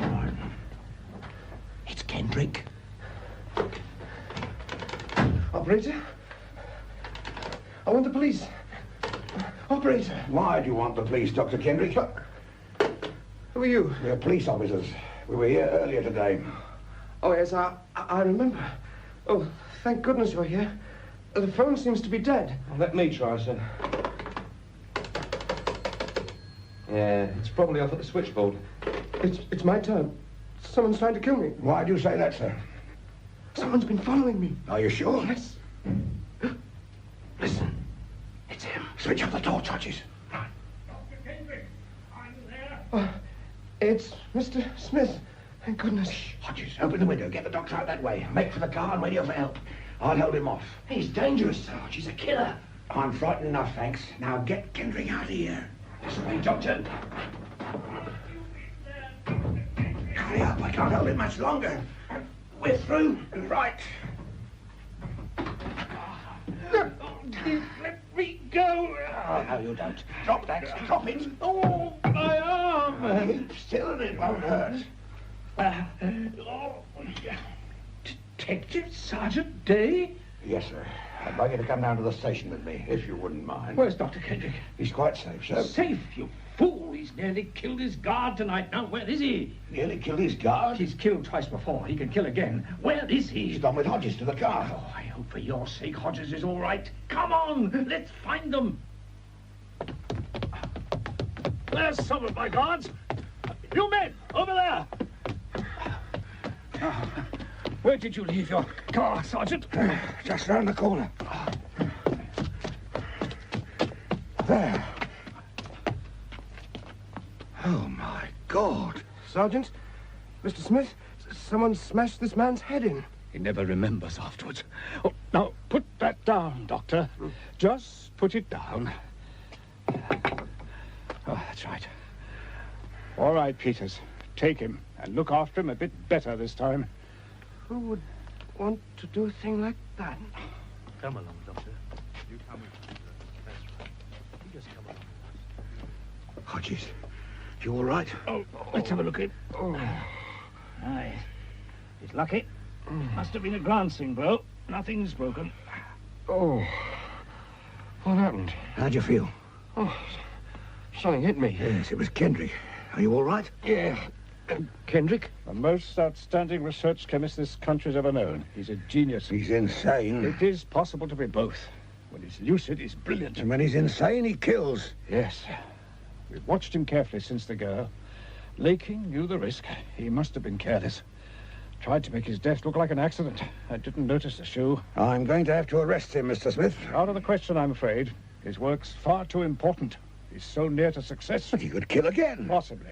But that's a risk I'm prepared to take. You may be, Mr. Smith, but I most certainly am not. You're doing what, Day?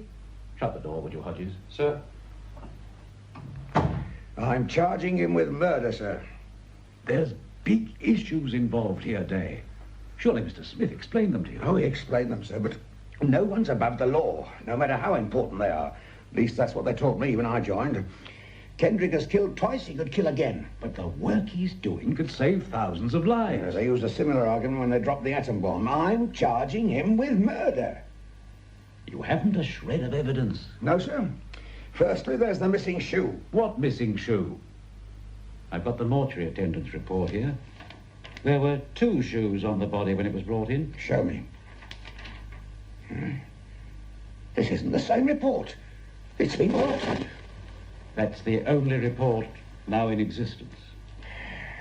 I see. So we've actually come down to this, have we? Destroying vital evidence. I'm sorry, Day. I like it no more than you do. But my instructions came from the top, the very top. All right. You needn't have bothered. I don't need the report. My case is strong enough without it. Smith has admitted that he faked the accident. And he'll deny it. It'll be your word against his. Oh, no, sir. Not just my word. Detective Constable Hodges was there. Hodges? Hodges? I don't recall Mr. Smith making any such admission, sir. What do you mean you don't recall? It was less than an hour ago. You were there. You were standing by my side. I see. What promotion did he promise you, son? All right, Hodges, you can go.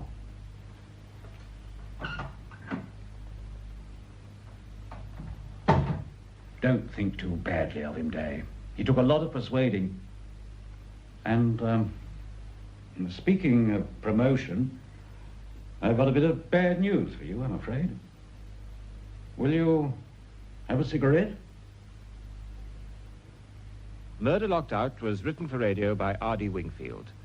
Sergeant Day was played by Hector Ross, Constable Hodges by John Rye, Superintendent Lawrence by Dennis McCarthy, and Smith by Godfrey Kenton. Dr. Kendrick and P.C. Turner, Kerry Francis, Jordan and P.C. Grover, Peter Pacey, the desk sergeant and the doctor, Nigel Lambert, and Mrs. Stacey and the secretary, Emily Richard. The play was produced by Harry Catlin.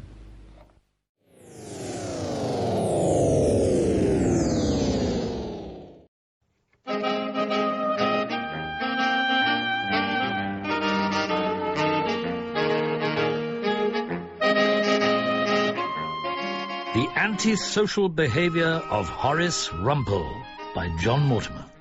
Part 1, Rumple on Trial.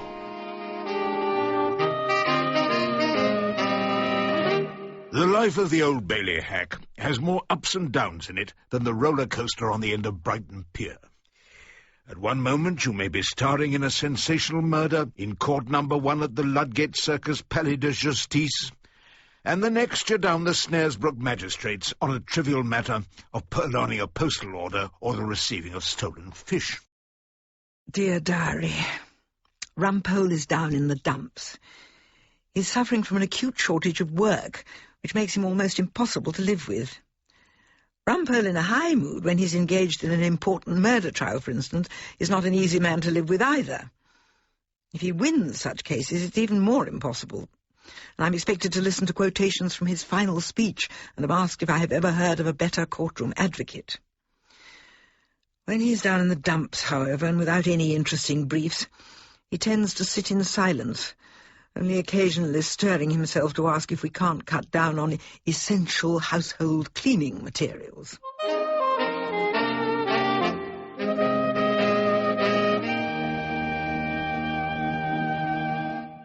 I was in chambers and was just lighting up a small cigar. This was in the days before smoking was promoted to a serious crime, when Soapy Sam Ballard, the so-called head of our chambers in Equity Court, entered my room. Rumpole, you missed the chambers meeting. Oh, I'm sorry. Was it exciting? Did you discuss the unsatisfactory state of the downstairs loo? Rather more important than that, we discussed global warming and the carbon footprints we leave behind us. During the discussion, Erskine Brown raised the matter of your small cigars and their effect on the environment. Oh, of course. Like one of these and the Thames rises 20 feet and washes away the clerk's room. We discussed your polluting the atmosphere.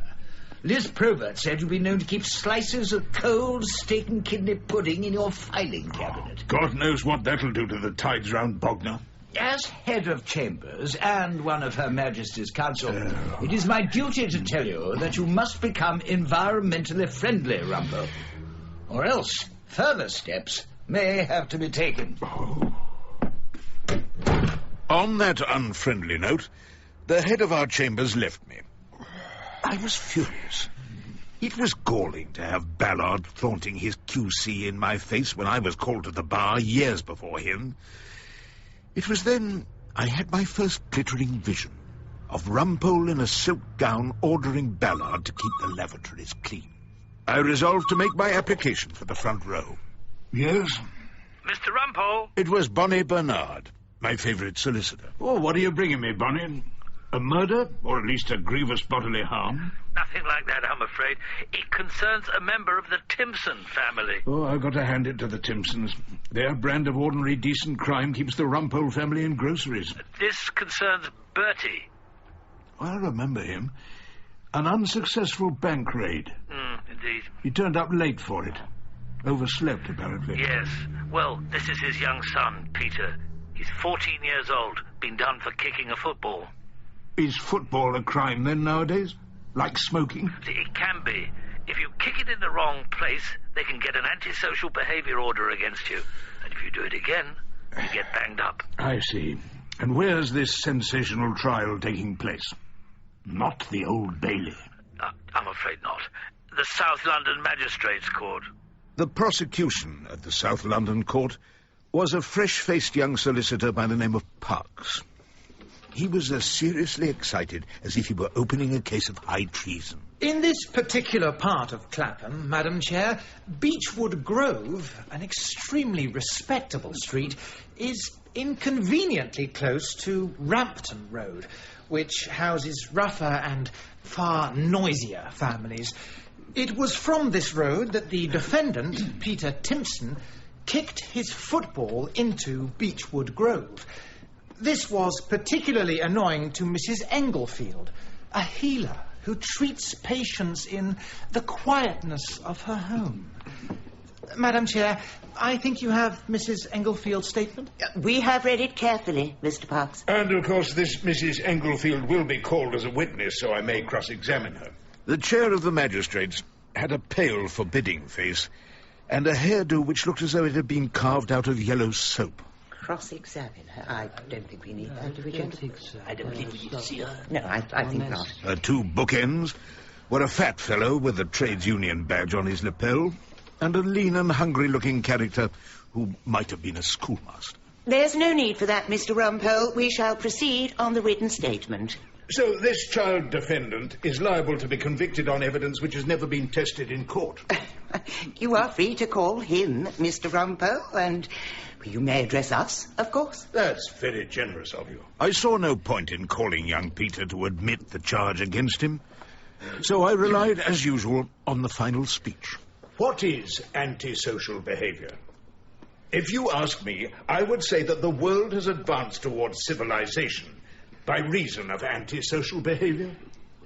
The suffragettes behaved antisocially and achieved votes. Nelson Mandela's anti-social campaign brought justice to South Africa.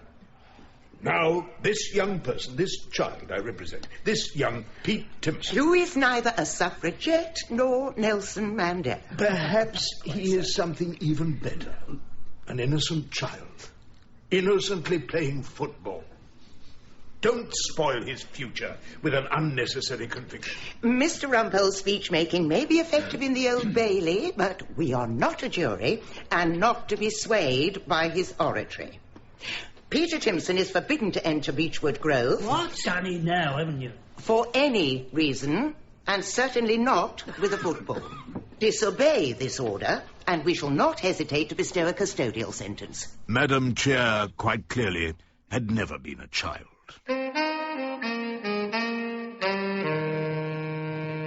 Outside the court, my young client seemed surprisingly grateful. Thanks, Mr. Rumpole. I don't know what you've got to thank me for. You got me at Asbo. Respect. My mates are going to be well jealous. It was a low moment. But soon life took a distinct change for the better. I'm sorry about the Asbo, Mr. Rumple, but I think I might soon be in a position to offer you a murder.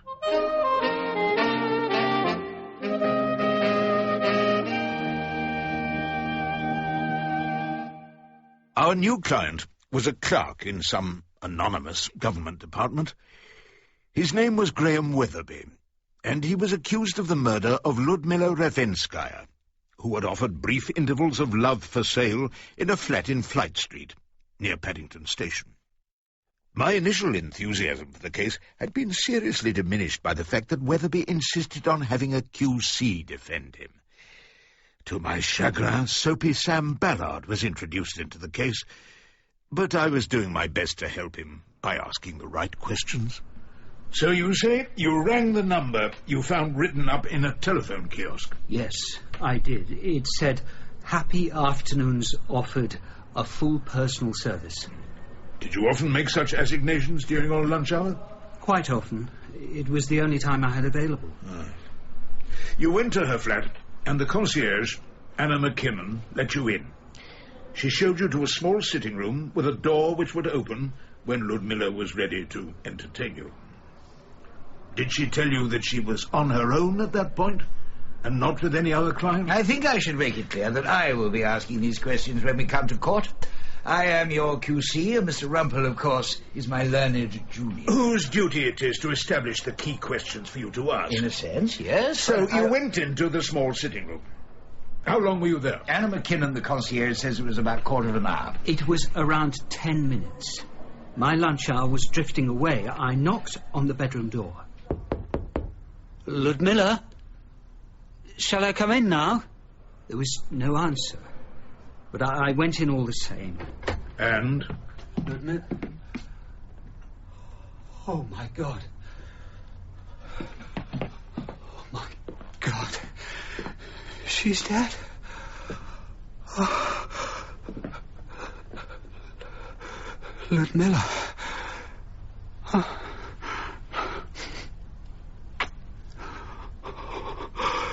Help! Please! Help! She was half naked, lying very still. I saw bruises around her neck. I called out for the concierge. And when she saw what had happened, she locked you in the sitting room and called the police. How long was it before the police arrived? Quite a while. I suppose an hour, maybe more. Ludmilla's bedroom. Was there only one door? No.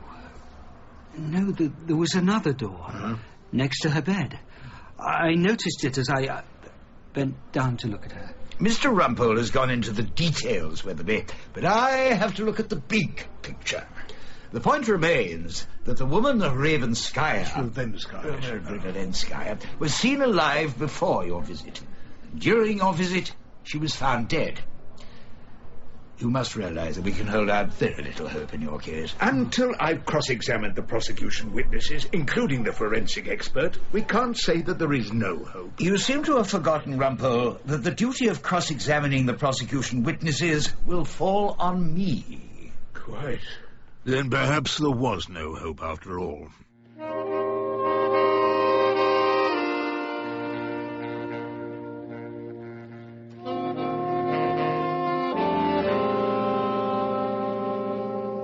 As we were leaving the prison, Soapy Sam Ballard looked seriously disturbed. Should a silk, with my reputation for complete moral probity, be concerned in this extremely squally murder? Well, as chair-elect of the Lawyers as Christian Society, should I be defending a client who has become a frequenter of brothels?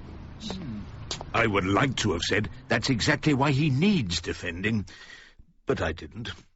I now saw some blessed hope arising from Sam Ballard's strong sense of moral repugnance. The hope increased when I was doing an unpromising case of dangerous driving in Potter's Bar. The prosecutor was a certain Matthew Wickstead, a tall, forbidding bird with a pronounced Adam's apple, a thin beak of a nose, and the sort of voice better suited to a church service than the Potter's Bar magistrate's court. He drew me aside. You're in Sam Ballard QC's chambers, aren't you? Yes. He's up for being the next chair for the Lawyers as Christian Society. Lax, you know. Is it? Oh, I see. He's on the committee, of course. He gives of his time so generously. I shall certainly vote for him as chair. Do you see much of him? Yes, he's leading me in a case of murder at the moment. A worthy cause? Sam Ballard's always fighting for worthy causes. Well, not all that worthy. He's defending a client who went to a brothel, alleged to have killed a prostitute. Manual strangulation. Oh, dear. Samuel Ballard, QC's defending a man who resorts to fallen women? I'm afraid so. I can scarcely believe it. You mean the lawyers as Christians would disapprove of anyone undertaking Graham Weatherby's case? Oh, I'm afraid we at Lax would be deeply disappointed. Thank you. That's all I wanted to know.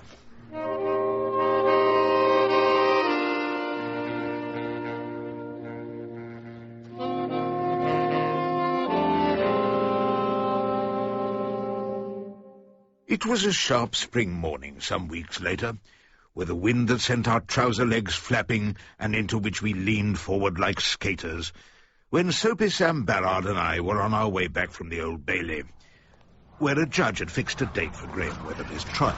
I was against a friend of yours a while back, Matthew Wickstead. Splendid fellow. We served together on the board of Lax. How is Matthew? Well, he seemed worried. Not to put too fine a point on it, he was worried about you, Ballard. Worried about me? Well, quite frankly, he was distressed to hear that you are defending a man who patronizes prostitutes and is supposed to have strangled one of them. He didn't think it was the sort of case for a potential chairman of Lax. I can't get out of it now. I don't see why not. I can't tell the client it's not the sort of case I should be concerned with. You'll have to say you're engaged elsewhere, but, of course, you'll have to be sure that there is someone else thoroughly capable of taking it on. Who might I suggest? Me, of course. You feel you could do it? Hopeless cases are my speciality. Well, perhaps that's what should be done. Here, thank you, Rumple. Oh, don't thank me. Always willing to help.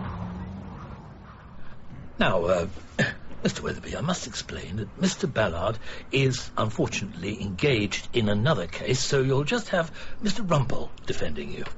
So I won't have any QC on my side? I have already made the application. The silk gown is on its way. However, I think you'll find me just as effective without it. All right, then. So what do you need to know?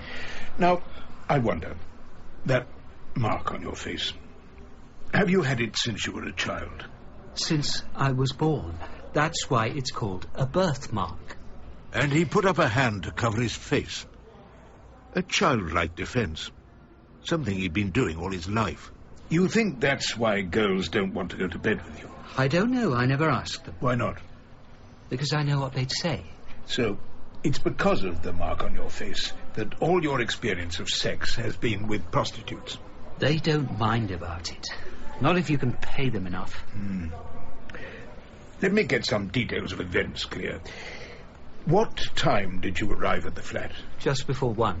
And what time was it when you went into the bedroom and found Ludmilla dead? About 1:30. I was getting worried about being late back for work. And then the police arrived at about 2:30 with the police doctor? I suppose it was about then. I was arrested and taken down to the car before they examined the body. Mr. Bernard, get hold of Professor Ackerman. The master of the morgues. Get him to give you his report on the post-mortem findings. We want to know as much as we can about the time of death. Mr. Weatherby, had anything like this ever happened to you before? That I had found any of them strangled? No, of course it hadn't. What are you, anyway? A brief, not even a QC, who obviously thinks I'm guilty. I always strangle them. Is that what you think? I think nothing of the sort. To me, you're innocent until the jury comes back and tells me otherwise. And just tell me, how close did you get to Ludmilla when you looked at her and discovered she was dead? Well, I kissed her. You kissed her? They don't let you kiss them, those girls. Not when they're alive. No, I imagine not. There's just one thing. Yes? That QC thing of yours. You'll get that speeded up, won't you, in time for my trial? He had kissed a dead girl. He was up on a charge of murder with a defence which was not yet entirely clear, and his only worry seemed to be the quality of my gown, and whether or not I might be seated in the front or second row.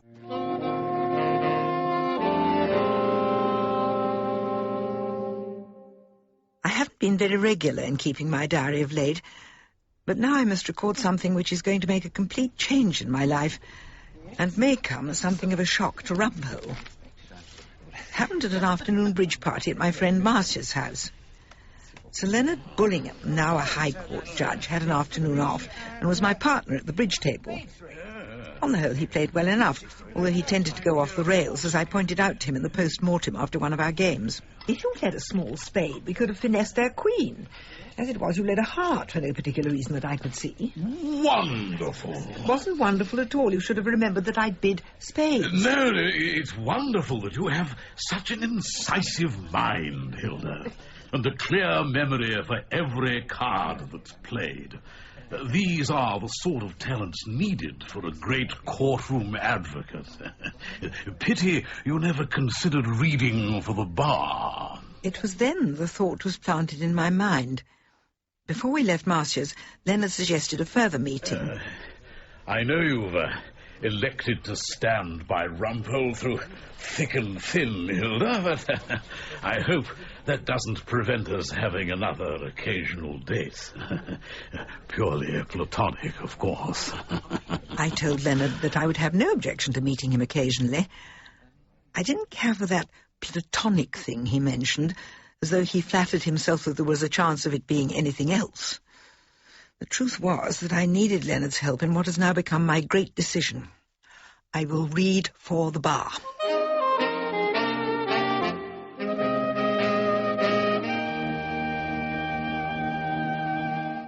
It was about that time that I began to notice that Hilda was taking a new interest in the law. Breakfast at Froxbury Mansions became a cross-examination. Of course, provocation would reduce the crime of murder to manslaughter. Was there no provocation in the Weatherby case? Not really. He says the girl was dead when he found her. Of course, he would say that, wouldn't he? They all do. Who are they all? Everyone in that type of situation. How's his mental state? Pretty wobbly at the moment, I should say. You know what I mean, Rumple. Has he a classified mental disease? Is he unhinged? Maybe even mentally deficient? I suppose so, seeing as he works for the Home Office. Oh, do be serious, Rumple.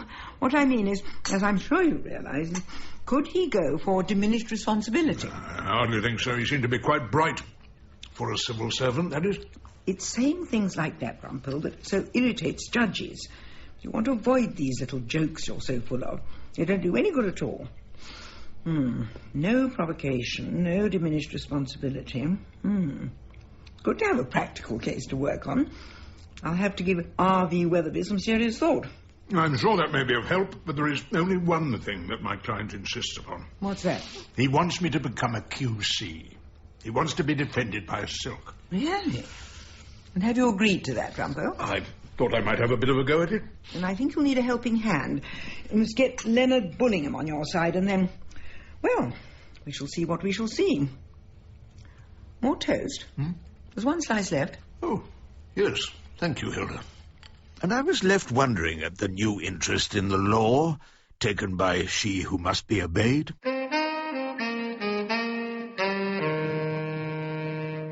Rumple, who in my opinion has been mouldering for far too long as about the oldest junior at the criminal bar, seems to have come to his senses at last.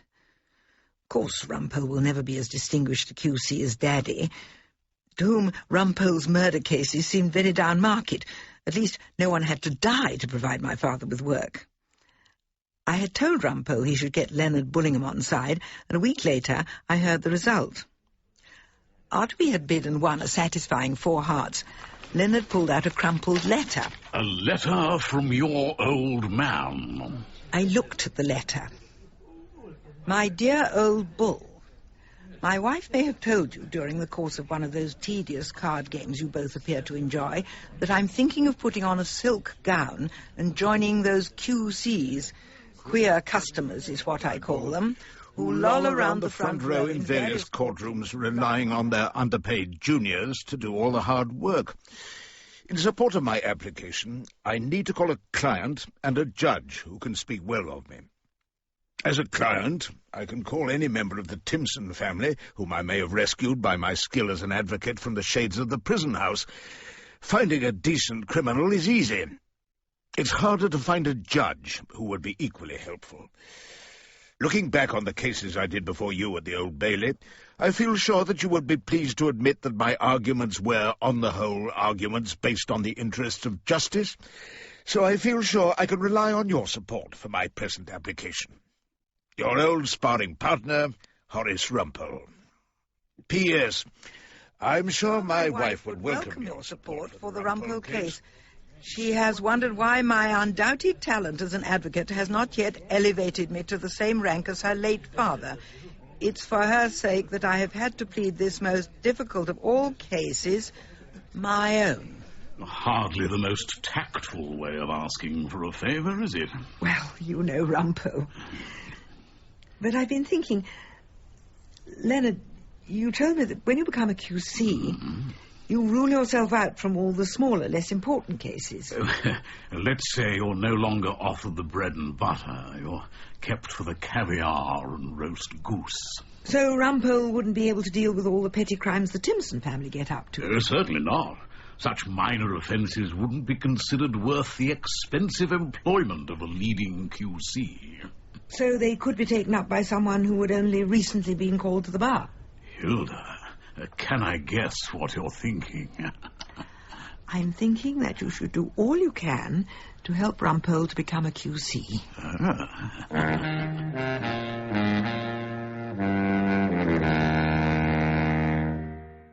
My practice was flourishing and had taken a further turn for the better with the appearance of a new client, Scotty Thompson, a lorry driver accused of an unusual importation from Europe to Dover.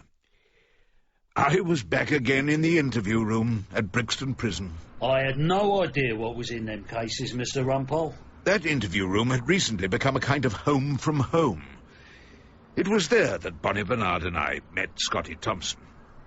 He was a short, high-shouldered, perpetually smiling man who seemed very anxious to please. I was given the job by an old friend, Fred Atkins. He does a lot of business in Europe, so he booked my company, Islands Transport, to do a pickup.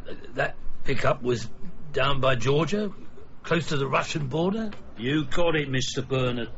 There was a sort of depot there. I showed them my documents and they loaded on them 3 packing cases. You knew where you were to deliver them? Fred had told me to deliver at some warehouse in the Canary Wharf area. I was to ring him when I got through customs and he'd tell me where to go. He had a daughter getting married, that's why he couldn't do the job himself. Did you ring him? Yeah. And I could certainly hear the sound of the wedding party going on. I was talking to him when customs was opening the crates. I told him what they was doing and he slammed the phone down on me. Never heard a word from him since. And then I saw what I brought over. Girls? Yeah. Good lookers too. Oh, they must have had a terrible journey. I felt bad. I wanted to find out how they were and how they got there, but I was arrested. And Fred? He's done a runner. We've given all the information to the police. Search on for Fred, all ports and airports. So what was in the crates came as a complete surprise to you? I'd have never have done it if I knew, Mr. Rumple. That's no way to make a woman travel. No way. Did I believe him? I told myself firmly that it didn't matter what I believed. A jury would have to decide. So we left Brixton Prison and our client, whose parting shot was... I reckon I'm like them girls, Mr. Rumple. I've been taken for a ride.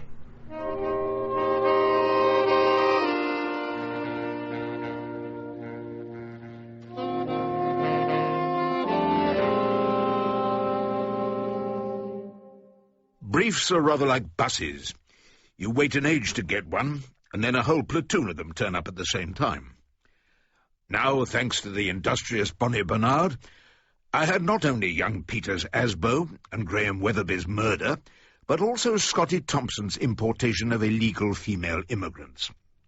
I was brooding about this when there was a knock at the door, and Ballard appeared before me. I've come to serve you, Rumple. Ballard was, I thought, in a state of high excitement. Well, that's extremely kind of you, Ballard. I'd like a large cup of black coffee, no milk or sugar, and... I don't mean I've come to serve you, Rumple. What? Rather, I've come to serve this on you. He put a document on my desk. There. It had a heading which read, Application for an Antisocial Behaviour Order. I thought it might have something to do with young Peter Timson, until Ballard read out the particulars of the complaint as to conduct. 1. bringing food into chambers consisting of various pies and sausages with chips. Yes. On one occasion, a portion of steak and kidney pie was found in the said Rumple's filing system, a place reserved for legal documents. 2, bringing in bottles of wine and consuming them on the premises. 3, singing in a loud voice, after the said Rumple having for once brought a case to a successful conclusion, thereby embarrassing members and the clerical staff of the said chambers. I thought I sang rather well on that occasion. 4, smoking small cigars, causing a health hazard in chambers and further polluting the atmosphere and thereby increasing the risk of global warming. Who thought up this ridiculous rubbish? We have formed a subcommittee to deal with your behaviour, Rumple. The staff of the chambers have told us that firm steps must be taken to see that you become more environmentally friendly. What? Now, if you'll consent to sign along the dotted line... Consent? I'm not consenting to anything. I may eat steak and kidney pie. I may seek comfort in Pomeroy's very ordinary. I may need a small cigar. You may feed upon nut cutlets and drink carrot juice. But I know which of us a client would rather have on his side when the dark shadows of the law begin to close in against him. So, that's what I think of your ridiculous bit of paper. I shall file it in the waste paper basket. This is very foolish of you, Rumple. I can prove a service of this notice, and the law will have to take its course. Anxious to escape chambers and do some essential research on the Weatherby case, I had persuaded my instructing solicitor to drive me to Dover on a Saturday morning. We were at the harbour, looking down at the sea. Listen, you hear the grating roar of pebbles which the waves draw back and fling at their return up the High Strand. What is that, Mr. Rumple? That is a poem by Matthew Arnold. Dover Beach meant almost as much to him as it does to us. What does it mean to us exactly? Well, it's where the story starts. We need to find out all we can about Ludmilla. It won't take too long, will it? I told the wife that I was just taking her out for a short spin in the country. As the barrister of your choice, Bonnie Bernard, I am responsible for many things, but not for what you tell your wife. Come along. We're off to the removal centre. What's that exactly? It's where they either decide to let you stay in this country, or, far more frequently, force you to go back to where you came from. It'll be interesting to see how Ludmilla slipped through their fingers. You seem to know quite a lot about that already, Mr. Rumple. Not enough yet. Not nearly enough. The removal centre was a large building, clearly full to overflowing. We were shown into an office where a hard-faced woman asked the nature of our business. Good afternoon. Yes? We are lawyers engaged on an important case funded by the government. We are interested in finding out when a particular woman entered the country. Oh, yes. Someone who was found in a crate on the back of a lorry. Now, I'm afraid I won't be able to help you. Now, if you'll excuse me, we are very busy here. It was then that God, having nothing better to do, came to the aid of a struggling defence barrister. Mr. Rumpole! I turned to see a face I vaguely recognised, pink-cheeked and decorated with a small moustache. Don't you remember Mr. Rumpole? I'm Des Pershaw. They wanted to do me for dangerous driving on the M2. Oh, did I get you off? Indeed you did, Mr. Rumpole. I work here now. So, what can I do for you? I want to know when a woman called Ludmilla Ravenskaya entered here illegally. Oh, well, let's have a look on the computer. This led to prolonged clicking research on various computers, which ended in a cry of triumph from Pershaw. Aha! I've got it for you, Mr. Rumpole. It was the 12th of September last year. Illegal entry into Dover Harbour, and she was allowed to apply for asylum. We let her go free on condition that she reported regularly to the police. Had anyone suggested that she might be a candidate for asylum? I'm afraid the computer doesn't tell you that sort of thing. It seems she was just one of the lucky ones. Not all that lucky, Mr. Pershaw. She got herself murdered. Further information about Ludmilla didn't become available until 3 weeks later, when I was sharing a bottle of Chateau Thames Embankment with myself. At another table, members of my chambers were gathered listening to some story or anecdote, no doubt concerning Horace Rumple, which appeared to set the table at a roar. Was I wondered, Some antique member of Chambers who needed clearing out in the war against global warming? These thoughts were interrupted by a youngish man with slicked-down blonde hair. Lars Bergman, new crime correspondent of the Daily Fortress. Oh. You're Mr. Rumple, aren't you? Yeah. A man at the bar pointed you out. I'm doing a piece on the Weatherby case. He's so obviously guilty. Why are you wasting your time on him? Everyone needs defending. It's never a waste of time. Oh, that lovely girl, murdered by a client, eh? You seem very sure about that. Well, the reason I feel so strongly about it is because I actually met her. You met Ludmilla Ravenskaya as a client? No. My editor wanted me to write a piece about organisations that import foreign girls to be prostitutes. Oh, so how did you meet Ludmilla? Oh, I saw an ad in the phone box.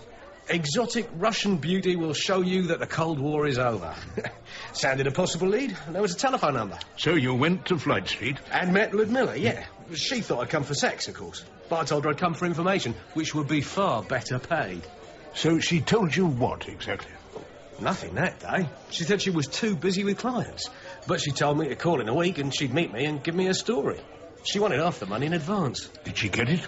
No. Well, I gave her £100 as a retainer. And that was on top of what I had to pay for the sex I didn't have. And did you phone her the next week?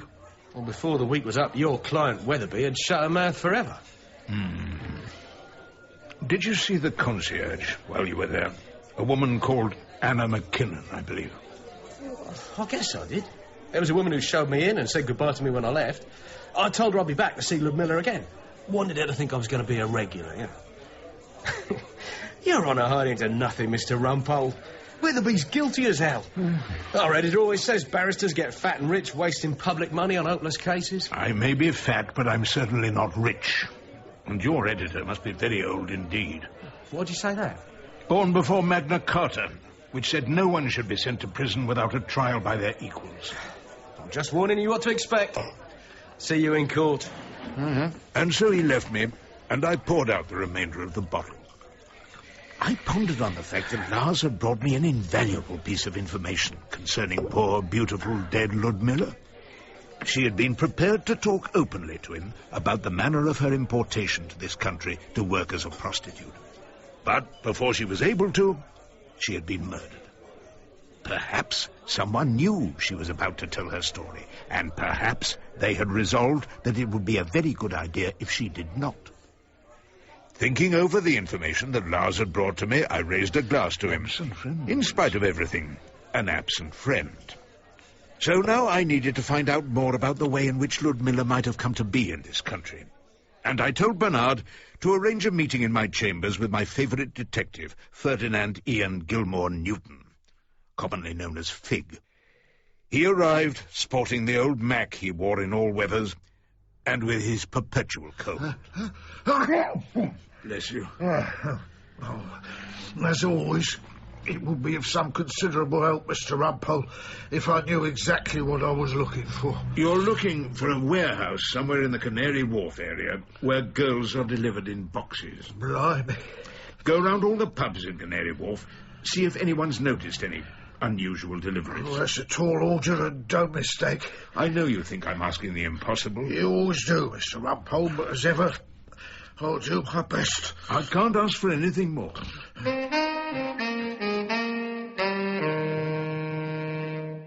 3 days later at breakfast time, I was tackling my eggs and bacon when she who must be obeyed found a sensational story in her morning fortress.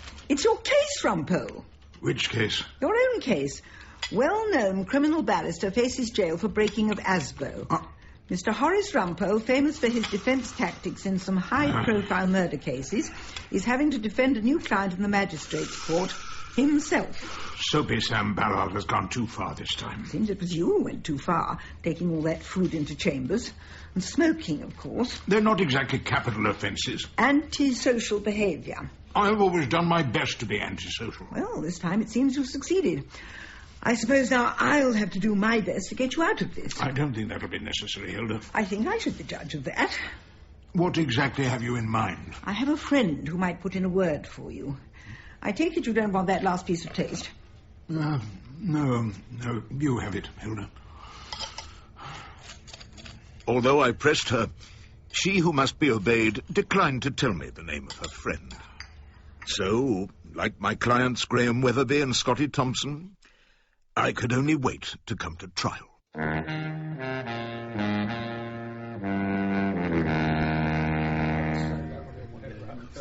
Well now, Mr. Rumple, what have you got to say for yourself? I don't speak for myself, sir. I speak for all those unfortunate enough to be caught up in this new type of illegal procedure.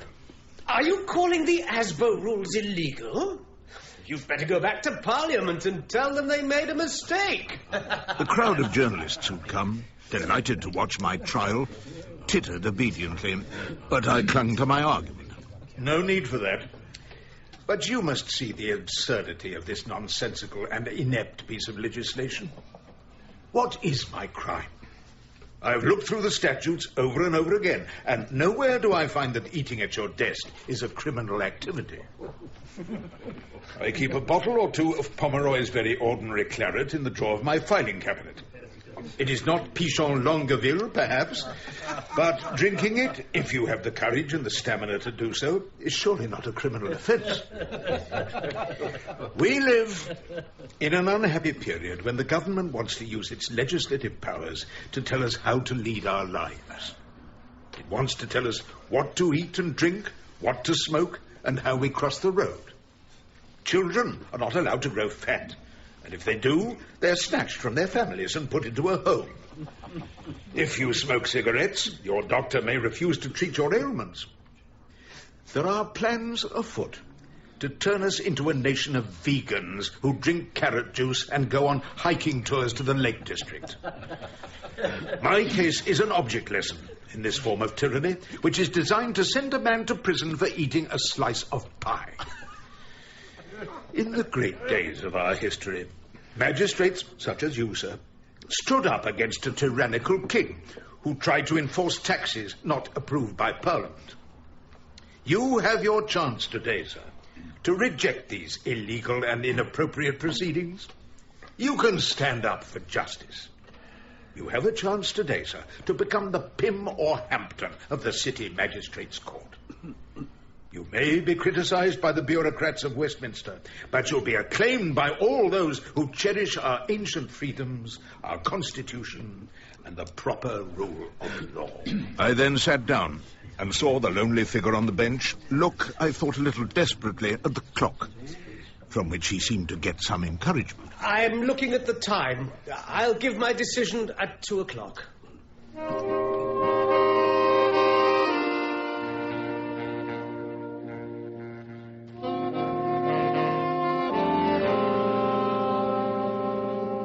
Bonnie Bernard and I lunched in a neighbouring pub on cold pie and Guinness and hoped this was not about to become a criminal activity. Well, it's not been too bad. I've always wanted to know what the view was like from the dock. We must keep hoping for the best. We've got a Weatherby trial to consider. And Scotty Thompson's case. Any word from Fig? Not yet. He's taking his time as usual. When I'm sent down, at least I'll get plenty of time for reading. I could read Milton. I never really got on with him. Not many jokes in Paradise Lost. Oh. Not a laugh a minute now. Anyway, it'll be interesting to find out what life's really like for my clients if I lose their cases. Are you going to finish that last piece of pie, Bonnie? The condemned man and all that. Please, Mr. Rumple, help yourself. Thank you. When we were called back to court, the magistrate made a totally unexpected announcement. Mr. Samuel Ballard, QC, who is responsible for this prosecution, wishes me to inform the court that after further mature consideration, he has decided to discontinue these proceedings. Oh.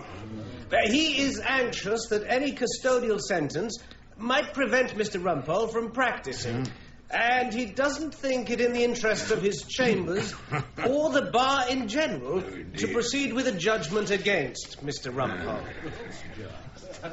The shades of the prison house melted like snow in summer, as did the great lost opportunity of laughing my time away in Chokey in the company of Samson Agonistes.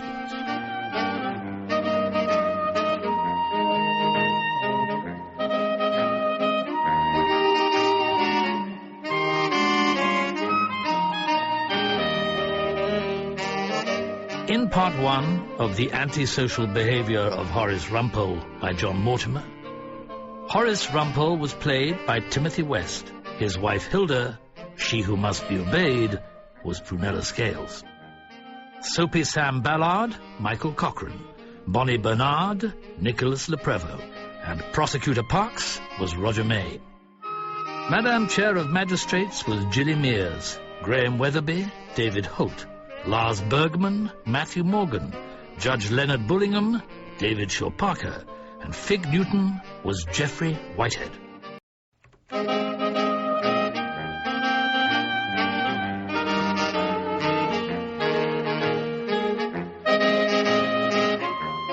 The Antisocial Behaviour of Horace Rumple by John Mortimer. Part 2. Going for Silk.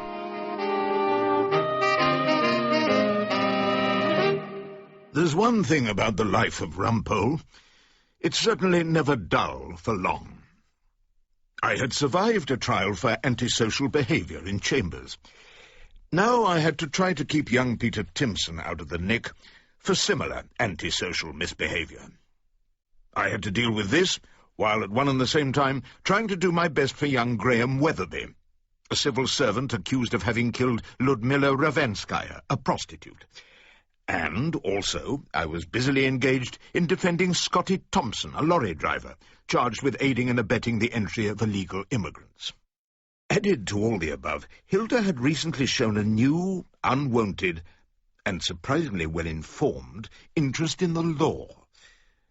And this just when I'd decided to fight my way up to QC status and a silk gown. When sorrows come, they come not single spies, but in battalions.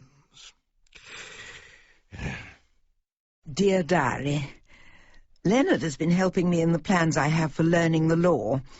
He has lent me a number of little books that he said he used for passing his exams, his little crammers, he calls them. There's one called All You Need to Know About Contracts, and another which I found far more readable, called Murder and Offences Against the Person in a Nutshell. Leonard Bullingham tells me I'll soon get to know as much law as Rumpole. In fact, he doesn't think that Rumpole knows much law at all, and that the only thing he has going for him is his gift of the gab. It must have been my final speech that did it, in that farcical Asbo trial.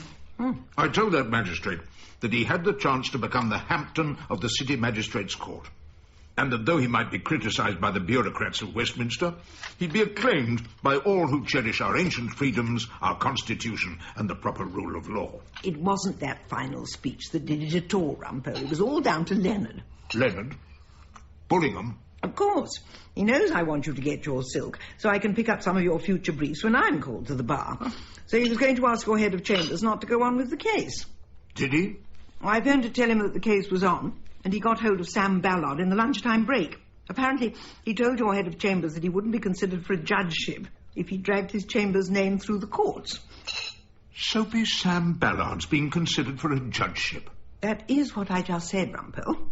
And your friend Leonard the Mad Bull Bullingham decided to help me. He did it for me, Rumpole. I'm sure he did. He and I both believe that it's simply essential that you get to write QC after your name. You've been at the bar long enough. I sometimes think my face doesn't fit. Lots of people with worse faces than yours have been able to put QC after their name. Judges tend not to like me. You have to get judges on your side to get made a queer customer. They don't like the way I point out their mistakes. They don't appreciate it when I get juries to notice their devious methods of trying to secure a conviction. They can tell that when I say, in my humble submission to your lordship, I can't bring myself to feel humble at all. Oh, perhaps you should stop doing those things, Rumpole. It's so embarrassing to have to admit to my bridge club that you're still a junior barrister. At your age, too. I can't stop being myself. That's too much to ask. All the same, it would be nice to have a silk gown and a seat in the front row. Horace Rumpole, QC. Has an agreeable ring to it. And now at least you have Leonard on your side. So fortune brings its mysterious changes. I was to enter my future years at the bar by courtesy of the Mad Bull, to whom it seemed I must be particularly grateful.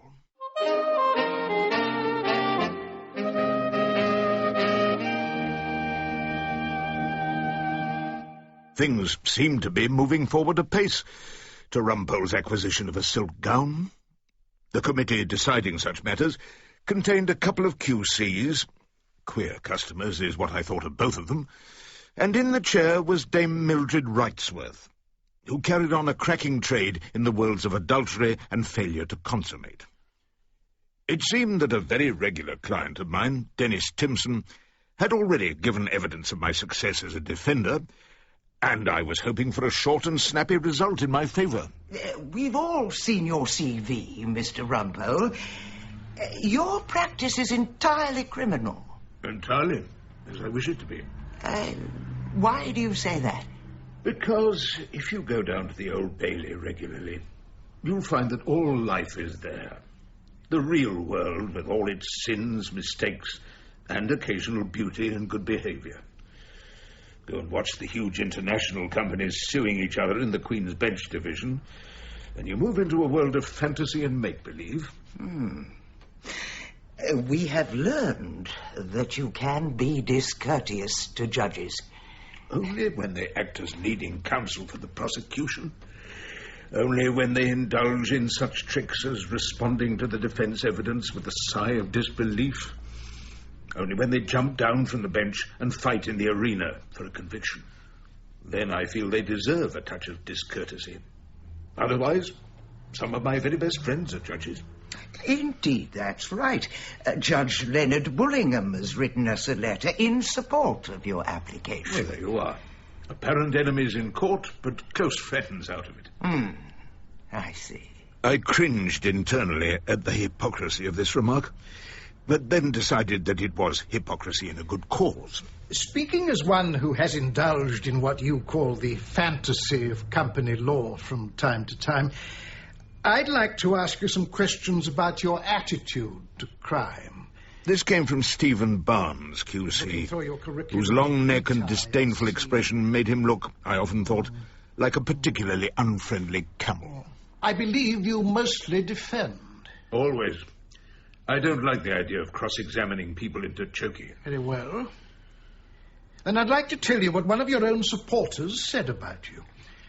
We don't usually let applicants know what their supporters have said about them, but in this case the Chair has said I may do so. Is that right, Chair? Quite right, Mr. Barnes. Yeah. The supporter in question was a Mr. Dennis Timson. You know him well? Over the years, extremely well. And might he be described as an habitual criminal? Just as I might be described as an habitual defender. He said you were an excellent brief. That was kind of him. And it didn't matter if he was innocent or guilty. You'd do a good job either way. Is that true? Of course. So you defend people you know to be guilty? I don't know they are guilty. It's not my business to decide that. That's for the judge and jury.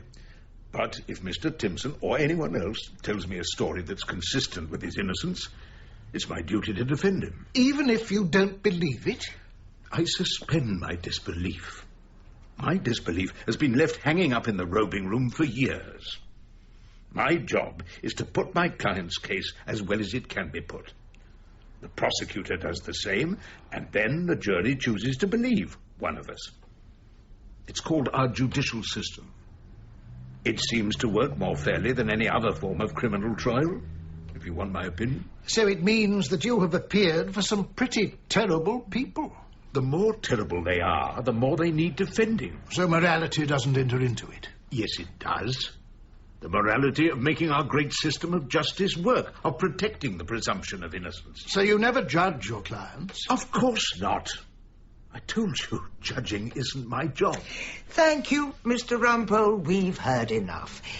Judge Bullingham's letter has been a great help to us, but, of course, you realise that these matters are finally decided by the Minister of Constitutional Affairs. So I left with the high feeling of success you get when a jury says not guilty. And my hopes rose even higher when I received an invitation to his club from an old adversary, one Peter Plasto, QC, who, after our struggles in a former case, had in fact just been made Minister of Constitutional Affairs. So there we were, under the soft lights of the Sheridan Club, where drinks were asked for quietly, and members and their friends murmured together, so the occasional loud welcome or braying laugh seemed as out of place as it would in a chapel of rest. I see Leonard Bullingham is backing your application for silk. I thought you two were sworn enemies. How did you manage that? I think my wife managed it. Well done, Hilda. Of course, the final decision will rest with me as Minister for Constitutional Affairs. By the way, interesting case you're doing now. Oh, yes. Yet another poor girl in a consignment of desperate creatures slipped past the Dover authorities. And someone... Well, of course, we don't know how many cases there are, but another sensational one might be a tad too embarrassing. Well, all right, but someone decided to set her free to apply for permanent residence. That's just what we don't want to have examined in court, Rumple, because, of course, all that was long before the murder. How or why she got into the country can't be any part of your defence. I'm sure you appreciate that coming out in court would be a very bad idea indeed for the government. By the way, I hope your application for silk goes really well, Rumple. I'll have to leave you now. Dinner at the Swedish Embassy. It'll hardly be a laugh a minute. Then he left me to think back on our conversation, which I hadn't found particularly amusing either. Just why was Peter Plasto so evasive on the subject of the illegally imported girls? A few weeks later, I was in the Old Bailey canteen, along with my faithful friend and constant retainer, Bonnie Bernard, waiting for the jury to come back after a particularly boring breaking and entering, when he gave me news that was to open a door to some far more serious goings-on. What have you got there for me, Bonnie? Young Peter Timson has broken his Asbo. What's he done this time? Kicked a football into the street next to his, street where all the posh people live. Dad wants you to appear for him again. Do you really want to do it? What did Wordsworth, my darling old sheep of the Lake District, say? We come into the world trailing clouds of glory, and then... terrible things begin to happen? Shades of the prison house begin to close upon the growing boy. Now that playing football in the street has become as serious as murder, it's up to us to defend Master Timson with all the skill at our command. Right. Back in my chambers, I was still contemplating the fate of young Peter Timson when... Come in. In came Fig Newton at last. And he didn't look any more cheerful, despite the fact that his story was one of unexpected success. Extensive inquiries around a number of lock-up garages in the Canary Wharf area were producing nothing, Mr. Rumple. But as luck would have it, and I owe my success in this business entirely to such points of luck, I heard a story about a drive-in garage under an office block where they thought there was orgies going on. Sounds of girls crying out there was. But no one had admittance to the place. So I started watching the location regular by car. On the fourth night, I struck lucky. A lorry arrived just after midnight, 12:18 according to my notes. There were men in the garage who helped bring in big packing cases from the lorry. I kept observation on the lock-up until approximately 4 or 5 when a people carrier arrived. 3 girls emerged from the garage and were helped into the vehicle.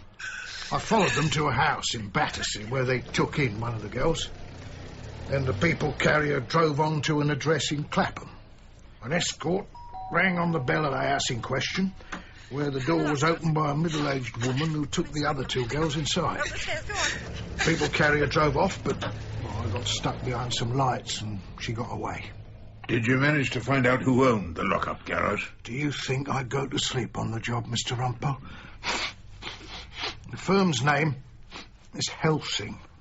Saw it on the van. Estate agents, it said. Tried to ring them, but they weren't answering the phone. And the address in Clapham, where the girls were finally deposited? I wrote that down on a piece of paper specially for you, Mr. Rumple. Here it is. You're sure this is the address? Have I ever let you down? Anything the matter, Mr. Rumple? Oh, no, it's you, Fig. You've produced the finest, the most satisfying piece of synchronicity that I've ever had to deal with. Oh, well, thank you, Mr. Rumple. And then I was back to where this story began, in the South London Magistrates' Court with young Peter Timson, who stood, as I had done, within the shades of the prison house for breaking the terms of an Asbo. In the matter of Timson, application to enforce antisocial behaviour order. The current set of magistrates were with us, looking as ever severe and disapproving. On the other side of the court, Parks was sitting with a tall woman, perhaps in her 50s, with bright hair piled high on her head, a long neck disappearing into a fur-collared leather jacket, and an extremely discontented expression. This would turn out to be Mrs. Englefield, the neighbour who was young Peter's chief accuser. And I had an application to make. I asked that my client should be referred to as Peter, as he is a 14-year-old child in danger of being sent to prison. To a young offenders institute. Call it what you like, it's a prison, where he can be taught to commit crimes and come out a threat to society. Does your client admit that he broke the order? Nothing is going to be admitted until we hear the evidence against him. We've already read Mrs. Englefield's statement. Yet that's the point. It was a statement by a witness who didn't offer herself for cross-examination. That's not evidence at all. I hope this Mrs. Englefield is in court. She is, because you took out a witness summons. Exactly so. I did that so I can cross-examine her after she's taken the oath, and then we might come to the truth. The truth about your client's footballing? And a few related matters. What is your authority, Mr. Rumple, for saying that a statement has to be proved by a witness on oath and available for cross-examination? Good point, was what I thought, but did not say. And then the name of the very important and influential Mr. Peter Plasto came suddenly into my head. And so I told them what he might be thinking. No written authority at present, although I gather that directions on this matter are to be given shortly by the new Minister for Constitutional Affairs, Peter Plasto. He finds it intolerable that a young boy should be deprived of his liberty on charges that have never been tested by cross-examination. I see. Mr. Parks, I don't suppose you'd object to putting Mrs. Englefield in the witness box so that Mr. Rumple might ask her a few questions. Seems a fairly simple issue, but we have to take into account the view of the Minister for Constitutional Affairs. Very well, Madam Chair, as you see fit. And without further ado, it was agreed that Mrs. Englefield be called and that she give her statement to Mr. Parks. I saw this boy kick his football into my street at least 9 times since the last hearing. Thank you, Mrs. Englefield. Do you have any questions after that, Mr. Rumple? Just a few. Perhaps you could tell us exactly why you didn't want this young footballer hanging around your street. It disturbed me. Well, not much of a disturbance, was it? A lad entering your road for a few minutes to retrieve a football. People buy houses in the Grove for peace and quiet. And, of course, I need it for my work. I have a good many patients who come to me for specialised treatment. And what sort of treatment do you give them? I give spiritual healing. We sit quietly together and explore our own spaces. And I suppose you need peace and quiet for that? Absolutely. I chose Beechwood Grove because it was so quiet. Mrs. Englefield, no doubt you've heard of the importation of girls who get smuggled into this country and set to work as prostitutes. Have you heard of that? What has this to do with the case? Have you heard of these illegal importations? I may have read something about it. I have to suggest you know a great deal more about it than that. I don't know what Mr. Rumpole is suggesting. Then sit quietly and you'll find out. Now, let me take you back to the 10th of May. The night before, a number of girls had been smuggled into England and left in a warehouse somewhere near Canary Wharf. They were to be distributed to various addresses to work as prostitutes. Madam Chair... Mr. Rumple, is this relevant? Absolutely essential to my case. That morning, a witness, whom I shall call, saw the girls moved from a warehouse and distributed to certain addresses. At 4:45 a.m., a people carrier drove up to your house in Beechwood Grove. 2 girls were delivered to you. My witness will identify you as the lady who opened the door to them and led them into your house. Now, are you going to tell me that they came to you for spiritual healing? under cover of darkness, at 4 in the morning? I have to suggest to you that the sole reason why you didn't want boys kicking footballs near your house is that they might see too much.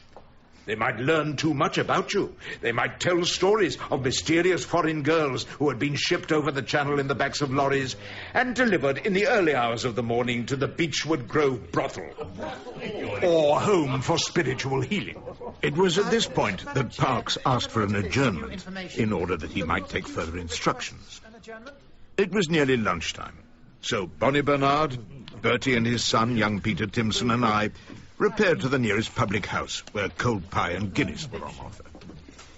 There we were joined by our not-too-learned young prosecutor, Mr. Rumple, who brought welcome news. I must tell you, Mrs. Englefield denies any and all of the suggestions made to her about girls arriving at her house. However, on further consideration, she does not wish to send such a young boy into custody, so she intends to discontinue proceedings on the Asbo. And never to reinstate them? I think you've made your point, Mr. Rumple. She really has no choice. Shake hands with your brief, Peter. He's done you proud. Oh, thanks, Mr. Rumple. Would you like the rest of my pie? No, I don't think so. Thank you, Peter. It may not have been the trial of the century, but thanks to Fig Newton, it was sorted out admirably.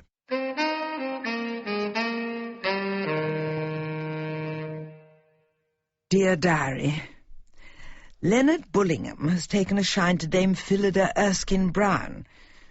I could tell by the way he gawped at her at the last Chambers drinks party, and he keeps telling me what a handsome woman she is. Well, she hasn't worn so badly, but I told him, of course, she's knocking on a bit now. All I could say about her appearance nowadays was mutton dressed as lamb. I did get a bit jealous, though, when he told me at the bridge club how very much Phillida had enjoyed lunch at the Sheraton. I couldn't help remembering how I'd once taken me for lunch there. And then there was the question of the flicks. I was particularly anxious to see the new Pirates of the Caribbean film, as I'm very taken with Johnny Depp. It would be hopeless to ask Rumple to accompany me, but I remembered that Leonard had taken me to see a film in the days when he was, so to speak, courting me. When I told him my idea about the flicks, he actually said, quite calmly, "I've fixed up to see that with Phillida." Oh, really? That was just about the giddy limit.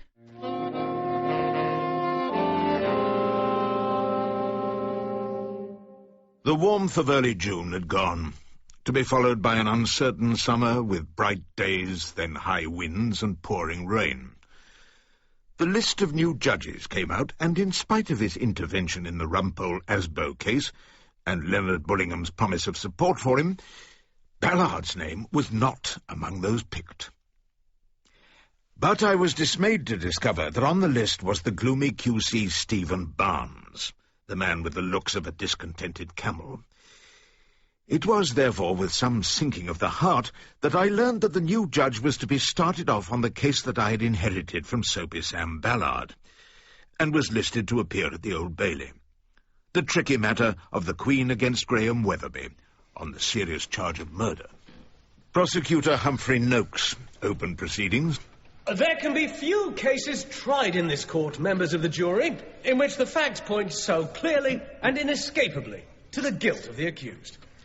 We have no doubt at all that when you have heard the full story, whatever ingenious arguments my learned friend Mr. Rumpole may put forward, this case can have only one conclusion: the conviction of Graham Weatherby on a charge of willful murder. Anna McKinnon, the concierge at the flat where Ludmilla had worked, was the first and the most dangerous witness for the prosecution. She told us about Weatherby coming to the flat, and her finding him with Ludmilla's dead body, and locking him in an adjoining room. The prosecutor then proceeded to put his finger with unerring accuracy upon what was a distinct flaw in my case. Miss McKinnon, you say you spoke to the deceased only a few moments before you let Mr. Weatherby into the flat. Is that correct? Just before, yes.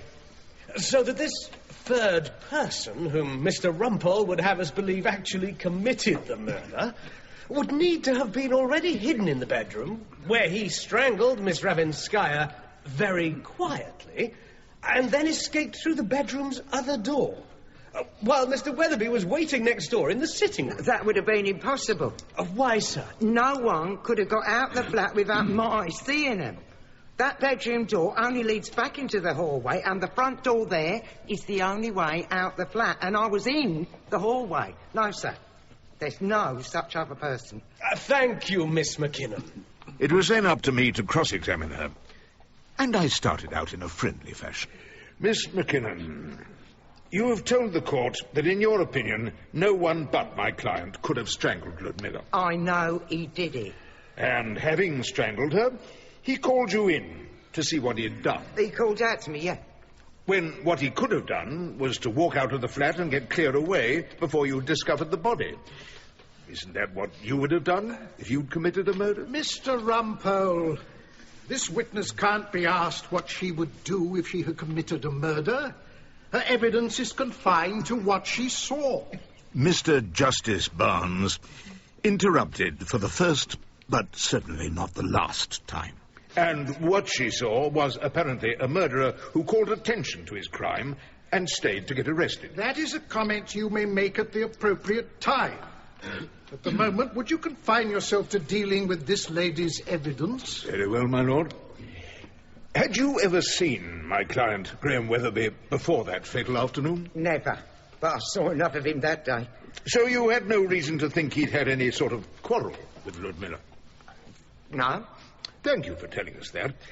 So, within 5 minutes of meeting a total stranger, he decided to strangle her. Sadly, our legal history is full, members of the jury, of murderers who have killed prostitutes without any apparent reason.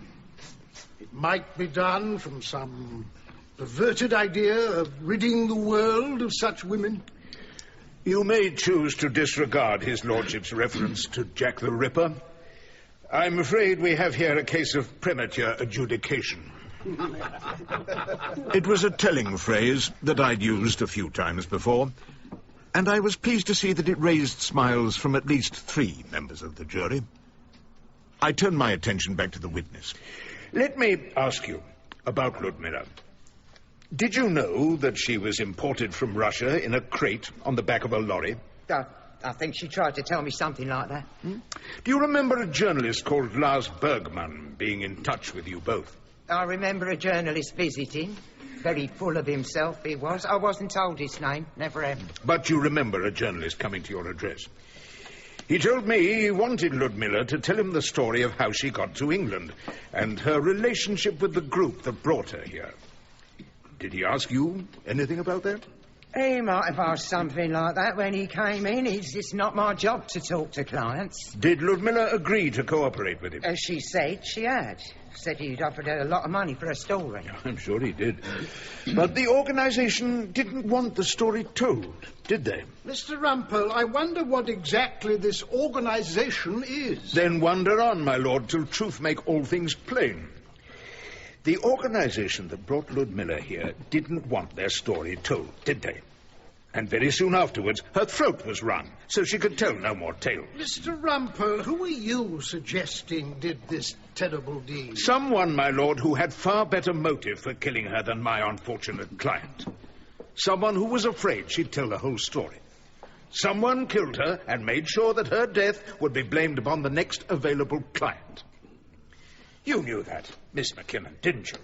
Who may... It is my duty to remind you that you're not bound to answer any question which might incriminate you. Do you wish to answer Mr. Rumpole's question? Certainly not. There, Mr. Rumpole. You've done your best. My best or my worst? I'll let the jury decide. I have no more questions. So I sat down, not altogether displeased with my cross-examination, but we still had a long way to go. At lunchtime, I went down to the cells to see my disappointed client. That woman was lying. Not at all. I made her tell the truth. It was very helpful. There must have been someone else in that room, whatever she says. And that judge, he's got no respect for you. The feeling is entirely mutual. Maybe he'll respect you a bit more when the QC comes through. I don't expect so. You know what it's like among those who serve Her Majesty's government? Those who are newly appointed to positions of power always look down on those in the lower ranks. Oh, you're telling me the story of my life. By the way, you work in civil service human resources, don't you? Yes, I do. Did you ever use estate agents in the acquiring of property? Sometimes. Well, does the name Helsing mean anything to you? Helsing. I do remember the name. It was a small firm that we used for hiring accommodation when I was at the Home Office. Yes, Helsing, that was the name. Thank you for that. I was genuinely grateful, while trying not to sound over-optimistic. However, I had yet to cross-examine the police doctor. Doctor, you first saw the body of Ludmilla Ravenskaya when you arrived at about 2:30. What did you find? The death had been due to manual strangulation. Yes, I think we're all agreed about that. What else did you notice? I'm not quite sure what you are referring to. Well, for instance, were there any signs of rigor mortis? I did notice some stiffening of the joints, yes. Some stiffening? Can you tell us if the stiffening was quite far advanced? I thought it was, but I'd been told the time of death was only an hour before, so I felt I'd been mistaken. And what if you weren't mistaken? I'm not quite sure what you mean. Neither am I, Mr. Rumpole. You could put it more clearly to the doctor. I mean, that would have meant death occurred 2 or 3 hours before your examination of the body. Put like that, I suppose it's possible. Did you notice anything about the girl's eyes? Did I notice what about the eyes? Did you notice, for example, black spots in her eyes? Someone had shut her eyes. I opened them. And were there black spots? Something like that, yes. And that would indicate death some 3 hours previously. That is usually so, yes. All you saw of that girl's body would indicate a death much earlier than 1 hour before your examination. In the usual course of events, yes. In the usual course of events. I wasn't asked to consider the time of death. Well, you've been asked to consider it here, and you've been extremely helpful. Thank you, Doctor. And I also gave silent thanks to Bonnie Bernard and our old friend Professor Ackerman, the master of the morgues, for his excellent advice. The next day brought us Detective Inspector Belelfridge, a large, avuncular figure. My job was to get him to be as helpful as possible without launching an all-out attack. A cosy chat between old friends was what I was aiming for. So, Inspector, you have a long experience of cases of this sort, have you not? I certainly have. And you've knocked around the criminal courts for a fairly long stretch as well. Mr. Rumpole, this is a very serious case, so please make sure it proceeds in a serious manner. Of course, my lord. Nothing could be more serious than the wrongful conviction of an innocent man. Inspector, I imagine you've traced the course of Ludmilla's life from the time of her arrival in England to her death in Flight Street. You know that she was imported from Russia in a crate on the back of a lorry, like a consignment of caviar, and that when she was discovered at Dover, she was allowed to stay here, provided that she reported to the police. Do you think it might be said that Home Office officials were being particularly lenient in her case? Mr. Rumpole, how can the officer possibly answer that? Very well, my lord, but would you agree, Inspector, that there are in existence various criminal organizations dealing with the importation of foreign girls to be put to work as prostitutes? Well, that is happening, yes. So let us look at this case. A Home Office official allowed her in. She's then taken to a building in the Canary Wharf area of London, where I shall prove that girls of her sort are temporarily confined. The ownership of that building has been traced to Helsing, a firm of estate agents occasionally used by the Home Office. From here, she's put to work as a prostitute in Flight Street. Does not all of that suggest that a serious and efficient organization is at work? It certainly would seem so. An organization of people who know their business. I would say so, yes. Perhaps an organization with connections to the Home Office itself. Mr. Rumpole, That is an outrageous suggestion. This is an outrageous crime, my lord. I shall warn the jury to disregard anything you've said about the Home Office. And I'm sure that members of the jury will consider your advice very carefully before they decide whether or not to act upon it. Inspector, if Ludmilla was about to tell her story to a journalist, the organisation controlling her would have done everything in their power to stop this happening, wouldn't they? I expect they would. They might even not have stopped short of murder. I suppose that is a possibility, yes. Thank you, Inspector. You've been extremely helpful. The most dangerous part of any case is when you have to put your client into the witness box. Weatherby stood there, apparently unperturbed, as I asked the most important question. Do you find it difficult to get girls to sleep with you? With this on my face, what do you think? Graham Weatherby touched his spreading birthmark, and I hoped the jury understood. They sat stolidly and gave nothing away. Is that why you resorted to sex with girls like Ludmilla Ravenskaya? Yes. And I've usually found them very kind and understanding. Is that how you expected to find Ludmilla? Yes. But instead, I found her dead. And what did you feel when you found her dead? Terribly sorry for her. And angry with whoever did it. Noakes did his best to break through Weatherby's certainty, but he stuck to his simple story. And then I tried to enliven proceedings by calling Fig Newton, who gave evidence about the premises near Canary Wharf. But Judge Barnes stepped in. How is all this relevant to the present case, Mr. Rumple? You're not suggesting that this witness saw Ludmilla at any point? No, my lord. An essential part of my case is that there was an efficient organisation dealing in these unfortunate imported girls. This organisation killed Ludmilla when they thought that she was about to tell her story to the press. Is your lordship suggesting that the jury should be denied this evidence? Mr. Rumple, I'm looking at the clock. Court will rise now and come back into court at 2:00, members of the jury. Would your lordship say 2:30? That'll give me time to get up to Fleet Street and make an application to the Court of Appeal. I saw a look of apprehension, even fear, flit across the camel's features, as though he felt he was about to step into some nasty hole in the desert sand. I will give a considered judgment on this matter at 2:00. Perhaps you will delay your application until you have heard what I have got to say. I retired to the Old Bailey canteen with Bernard for a light lunch of sausage, egg and chips. What do you think, Mr. Rumple? You got that judge on the run? I think we're on a winner. A newly appointed judge doesn't want to have his decisions pissed upon by the appeal court. My forecast was right.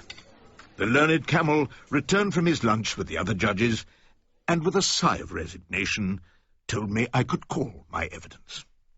So, happily, the jury heard of girls imprisoned in the Canary Wharf building and then being driven round London and handed out like bottles of milk to customers.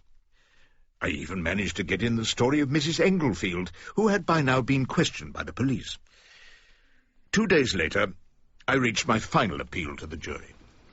Possible, members of the jury. I want you to have that word in your mind throughout all your deliberations. You have heard of the organisation that ruthlessly controlled the lives of these girls. Is it not possible that when they thought Ludmilla was going to reveal their secret, they decided to silence her forever? You've heard the doctor's evidence about the time of death. You can't convict Weatherby unless you find him guilty beyond reasonable doubt, and that you believe him to have been with Ludmilla that morning 3 hours before her body was discovered. Once you find that another explanation of these events is possible, then you are left in a state of doubt. Above all things, remember what the police inspector in charge of this case said. It's a possibility, Detective Inspector Belelfridge told us, that it was not Weatherby, but this secret and illegal organisation that put an end to the unhappy young life of Ludmilla Ravenskaya. If you agree with this police officer, then you must be left in some doubt. It will then be your duty, and I trust it will be your pleasure, to acquit this young man of a horrible crime. Waiting for a jury to come back, is always the worst time at the Old Bailey. There is nothing you can do other than consume too many cups of coffee and listen once again to Bonnie Bernard's riveting account of his daughter's success in the inter-school netball semi-final. Mr. Rumple, may I join you? This account was, thankfully, interrupted by a visit from our clerk Henry, who'd come down specially to the Old Bailey. It's about your application for QC, Mr. Rumple. They're about to wrap me in silk, are they? I'm afraid not, Mr. Rumple. The Minister for Constitutional Affairs, well, he's turned down your application. Peter Plasto, QC. That's the one. They're saying around the temple that you shouldn't have asked those questions about the Home Office. The jury are returning to court number 1. Here we go. As they came in, the members of the jury were looking at Weatherby in the dock. If they'd failed to meet his eyes, it would have been a sure sign of a conviction. But in 10 minutes, the case which I had lived with for so long was over, and Weatherby was a free man. You see, it didn't make any difference my not getting a silk gown. You're a free man. Thank you. And, I'm sorry about the QC. Never mind. I can still win cases alone and without a leader, even if I am the oldest junior barrister around the temple. Well, good luck. Thank you, Mr. Rumple.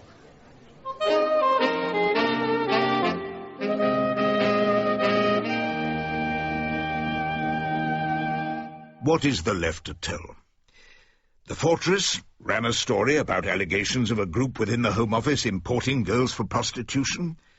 The Prime Minister told Parliament that this was an outrageous suggestion and that he had every faith in the integrity of all civil servants. Scotty Thompson's friend, Fred Atkins, was at last apprehended by the police, and in his statement after caution, he admitted that he had not told Scotty that he had given him a human cargo to ferry across Europe and into Britain. The case against Scotty was dropped after this rare example of honour among thieves. And Hilda had an astonishing revelation for me about her judicial friend Leonard Bullingham. At the Temple Garden party, I distinctly saw him embrace Mrs. Justice Erskine Brown. Not to put too fine a point on it, I saw his hand on her knee, and I saw it slide towards the opening of her fashionably short skirt. I beat a hasty retreat, and I didn't think that they had noticed me. But the vision of two judges kissing has had a lasting effect on me. During a discussion about young Peter Timson's Asbo case, I told her that I'd managed to get all the evidence heard by telling the magistrate that the new Minister for Constitutional Affairs, Peter Plasto, was ruling that witnesses in breach of Asbo cases should be cross-examined. And was that true? Well, not exactly, but that's what he ought to have said. Your profession has no sense of morality, Rumple. It was morally right that young Peter was acquitted. I come to a decision, Rumple. After the way that you and Leonard have behaved, I'm giving up my idea of reading for the bar.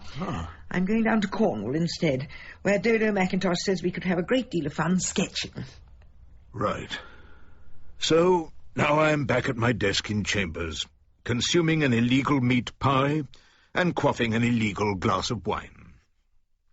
The life of an Old Bailey hack, I think to myself, has indeed more ups and downs in it than the roller coaster at the end of Brighton Pier.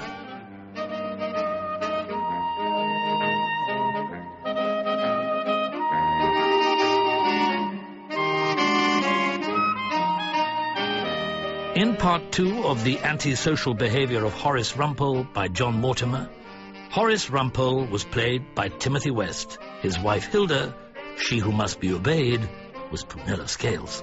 Bonnie Bernard, Nicholas Leprevo. Anna McKinnon, Gilly Mears. And the police doctor was Roger May. Prosecutor Noakes was Matthew Morgan. Judge Barnes, Geoffrey Whitehead. Graham Weatherby, David Holt. And Detective Inspector Belelfridge was David Shorpacker.